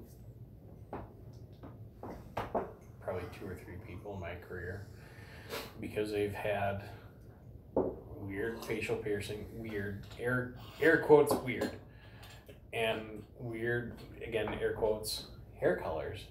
Not because I'm like, I think you'd be great, or you have potential, it might take a little bit of molding, but I know my customer base. they won't. Yes, and that's what I'm worried about. And it's unfortunate. I hate it. And when I did the follow-up after post-interview and I had the follow-up conversation, that's what I told them. I said, listen, I think you'd be great for the spot. Here's my issues with hiring you because of this hair, because of this piercing, because of this, that, and the other thing, or whatever the case may be. I personally have 0 problem with it. My corporate office will. My key customers that keep the lights on at my store will have a problem with it. And I cannot hire you because it will jeopardize my job. And it's a really hard and weird conversation to have with somebody. And, you know, with a couple of them, I've tried to follow up and say, listen, if you apply for another job, put me down as a reference. I'll be more than happy to talk to your potential future employer and give you a really good reference because I think you'd be great. But I can't because I work for corporate America, which is unfortunate. Right. Well, to wrap it up, Yeah. let me key points: critical thinking, be good to each other, dedication over motivation, Hard fucking work. Yes. um, It will suck. But talk you to can get through it. people, network your ass off. Don't sell yourself. Network. Yeah. No one wants to hear your elevator pitch in a fucking like. But yeah, Bar. yeah. To no, my brain's not going to grab onto that. I had something to say and I don't have it anymore. It's gone. It just ran past the window. I Yeah. saw it there. But no, it's life is life.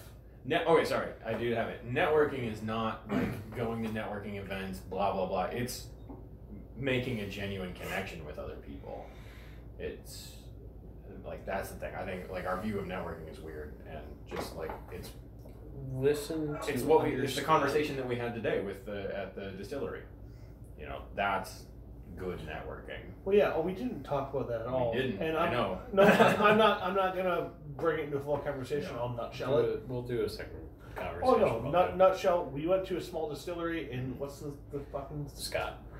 No, Michigan. no. what What's town? the town? Oh, Serona. Serona, Wisconsin. Yep, Perlick, Perlick distillery. It was It's Yeoman off counter. vodka, right? Yeah. Yeoman vodka. Yeoman vodka. YEOMAN vodka. If you see it in your neck of the woods, buy it. I'm not a clear liquor fan. Period. But that was really fucking tasty. No, I'm the same. I like clear liquors and I like vodka. That reminds me of old world vodka where it used to be like pride in what your product was made of. Yeah. Not like how neutral and non-tasting can I make this, which is the current era. Yeah. But that's a story for another day. Like Yep. we should have a full like alcohol one at some point. But if you listen to this podcast, pop in again to Perlick Distillery, Serona, Wisconsin, off County Road B. Say hi to Scott, Michelle, and Kathy, of course. Don't park in her spot, though. No, they'll let you know. But no, like walking in there and like, hey, I am a cocktail nerd. I have done this. I'm not a badass by any means, Right. but I know a bit about what I'm doing. Well, yeah, come say hi. Come talk to us, or we'll talk to you. It Hey, went you- both ways because they came and engaged us as we sat down and they took our order and they wanted to stay and talk and then we Yeah, they're very much so. conversed back. Well, yeah, I it think wasn't- they it were wasn't more one-sided. interested in our backstory than we were in theirs. And you could kind of tell because it wasn't that. Well, again, I've been in customer service retail, Yeah. and it comes down to don't listen to respond, listen to. Or don't listen to what's the word? Apply. I'll think of it later. Yeah. Engage. I don't know. Either way. Yeah. Yeah. But no. Oh, hey, be on a podcast. Hey, I know cocktails. Hey, let's do this. Yeah. And all of it was considered and not just brushed under. Like Yeah. you watch the after interactions. It's Yeah. Exchange business cards. business helps business. Yeah. But yeah, I think that's about all Shiroke is. Yes. Yeah. Well, thank you Absolutely. for listening. Ben, Gordon, I'm glad to have all three of us on at the same time. Finally. Even though Ben's dying right now. His beard's literally falling out of his Yes. and it's turning gray and slow. Well, not slowly. Aging hundreds of years as we sit here. Last So- words, Gordon? Thank you again, everyone, for listening. I truly do appreciate you. Again, go follow Duckhill Workshop on Facebook, Instagram. Go check out their website. And make sure to go follow my buddy Justin on Instagram. It's J.E. Collins. J.E. Collins photo photography. You'll find both. Collins, Yeah. Justin. Check out their work. Justin on Instagram. I should They're, change that. these two are Let's make another one. honestly, the majority of the reason why I have a podcast is because we've been able to do these, I guess, fireside chats. In this case, dining room chat, because we've the been fucking doing this it's one up snowing. for a long Yeah, it's snowing outside, and we're at the end of May. Thank you, Mother Nature. And No, this I think for the three of us has been a very big thing. Yeah. To have all three of us on, and I know we're dragging it out, and Ben's gonna kill me. And if you listen to episode 1, Justin was there with me because, like I said, he was the first guy I told about the arena idea. It's actually episode 2. That's Well, it's me, but yeah. before the podcast started. Yes. No, none of us could do what we do without each other being involved. That's true. And Not as much fun. yeah, that's kind of the end of the day. Is do what you love, don't be a dick. Yeah.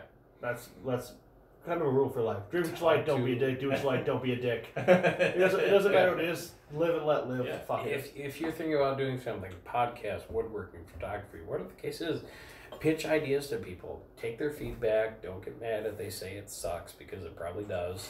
That's how I we're got still a lot of friends. that, yeah. And take it into your book and work through it. Yeah. Thanks again, guys, for coming down. No, here. cheers. Appreciate this. Absolutely. Cheers to all of you at home. If you're listening, thank you. If you're not, you should. Good night. We'll see you next time. There we go. Yeah. 2 hours later. Jesus fucking Christ. After the first one. Yeah, it would have been 2.5 hour show and then turned into a 2 hour show, so it's okay. So I feel like we should have our own sign-offs. Razzle dazzle internet. I like your most recent sign off. Which is what? Until next time. I always say I'm Yeah, kind of. you're old. Oh, I'm gonna turn off Twitch. Twitch. No, we're leaving Twitch on. I'm gonna show my dick. All I'm gonna do it before you can get over there. Get all the tips. Just my tip. Bye, folks.